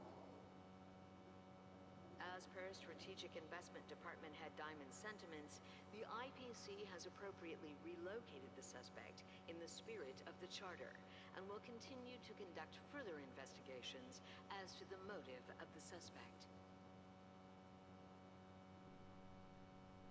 What pretty eyes. Tell me, do they shine in the dark? Well, if they did, I'd sell them in a heartbeat. You don't know how many people long for your eyes to be closed forever. As a servant, you should not resist your master. Yet, you went and killed that man anyway. No lawyer has the audacity to defend you. Perhaps you ought to represent yourself. Not difficult, but definitely pointless. You're pretty confident on your eloquence. Did you also think that when you lied to the Intelligentsia Guild? Ask and you shall receive. You wanted the perfect construction material. All I did was offer a possibility. It was just a small wager. If your luck holds out, the IPC will dig something up from the golden sands of Ejhazio. Maybe even the Sand King's remains. Pity your luck has run out. I'll admit that.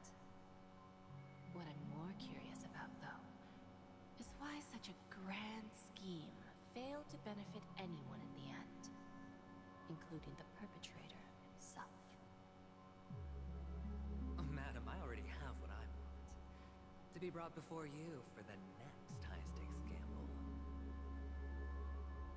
Then let's talk about the second gamble. Tell me, what are you prepared to wager this time? My life. I bet you won't send me to the gallows. What do you want, then? I want your Lenore to meet with me. I have something to say. And then what? I want cash. It can't be that simple, can it? It is that simple. 30 tanbas. The remainder of my market value. 30 tanbas. No more, no less. With this money, I'll climb to even greater heights than you. Grasp even more riches than you. I wager you won't give me this chance. Which is why you should call him here. Interesting. A pity Diamond won't see you. No one gets to see him. From here on out, I am Diamond's representative, and I will decide on his behalf. You're wrong. 30 tanbas. He'll give you that. And much more than that. Wealth, status, power. The IPC will give you whatever you want, even what you don't want. a shove. A good name, but unfortunately destined to be buried in the dirt. You, though, you deserve to live, to create even more wealth for us. Go. Pick the clothes you like, then choose your desired identity. And then, use them well, child. May your plans never suffer failure. Life is like a long-term investment. Those who choose correctly, do the correct things, reach the correct outcomes, and show the world their value. People can't always make the right choices in their lives. But luck has always been on my side. I've never lost. Is it because Gaiathra blesses me? If that's the case, she must also be looking upon me right now. My success is inevitable. But what then? Even if I overcome this difficult trial, what would come next? What awaits me after this glorious gamble? An even more glorious one? Will I return triumphant with unending riches after countless successes, or will I encounter failure, never to return?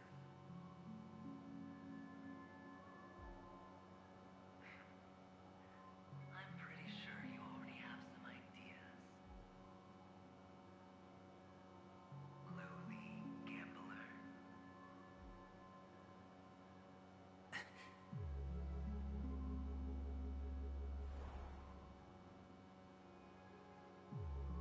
What? What? What?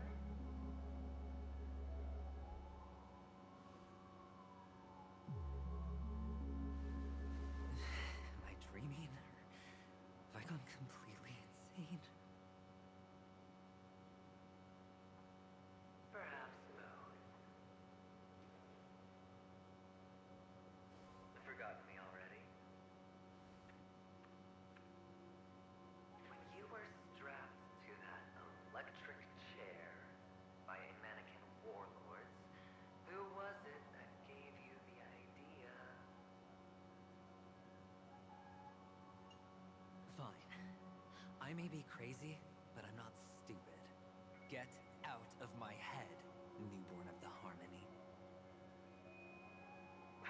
The Harmony? Oh, don't play the fool. It's not the first time we've met. No need to be so polite. I'm you, and perhaps even more aware of yourself than you. Of what exactly you want. You're dying.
I'm hearing things, and now I'm seeing them. Great. I'm going to be elevated into the Harmony Emanator next. Well, why are there no guests here? What's that featherhead doing? Oh, come on. Hey kid, you okay? Are you lost?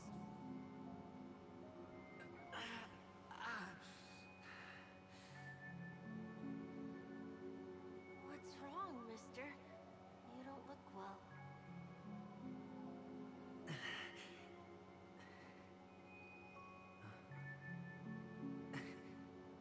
Your eyes. Impossible. Who are you? They're pretty, aren't they? Sis said they're a gift from Mama Funga. Colorful eyes are said to bring good luck. Mister, you have pretty eyes too. Beautiful. Are you alone? Where are your parents? They're in that amusement park. Papa and Mama went in first. I'm just about to go look for them. I have to go. Goodbye, mister. Hope you have a good time, too. Those eyes. And Mama Funga. No, it can't. There aren't any mountains left.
Still alive.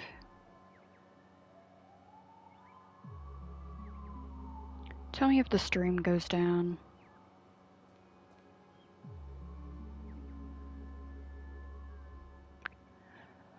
Oh, I hate when it does this. I hate it. I'm gonna have to restart the stream. Probably. I don't think there's a way for me to fix it.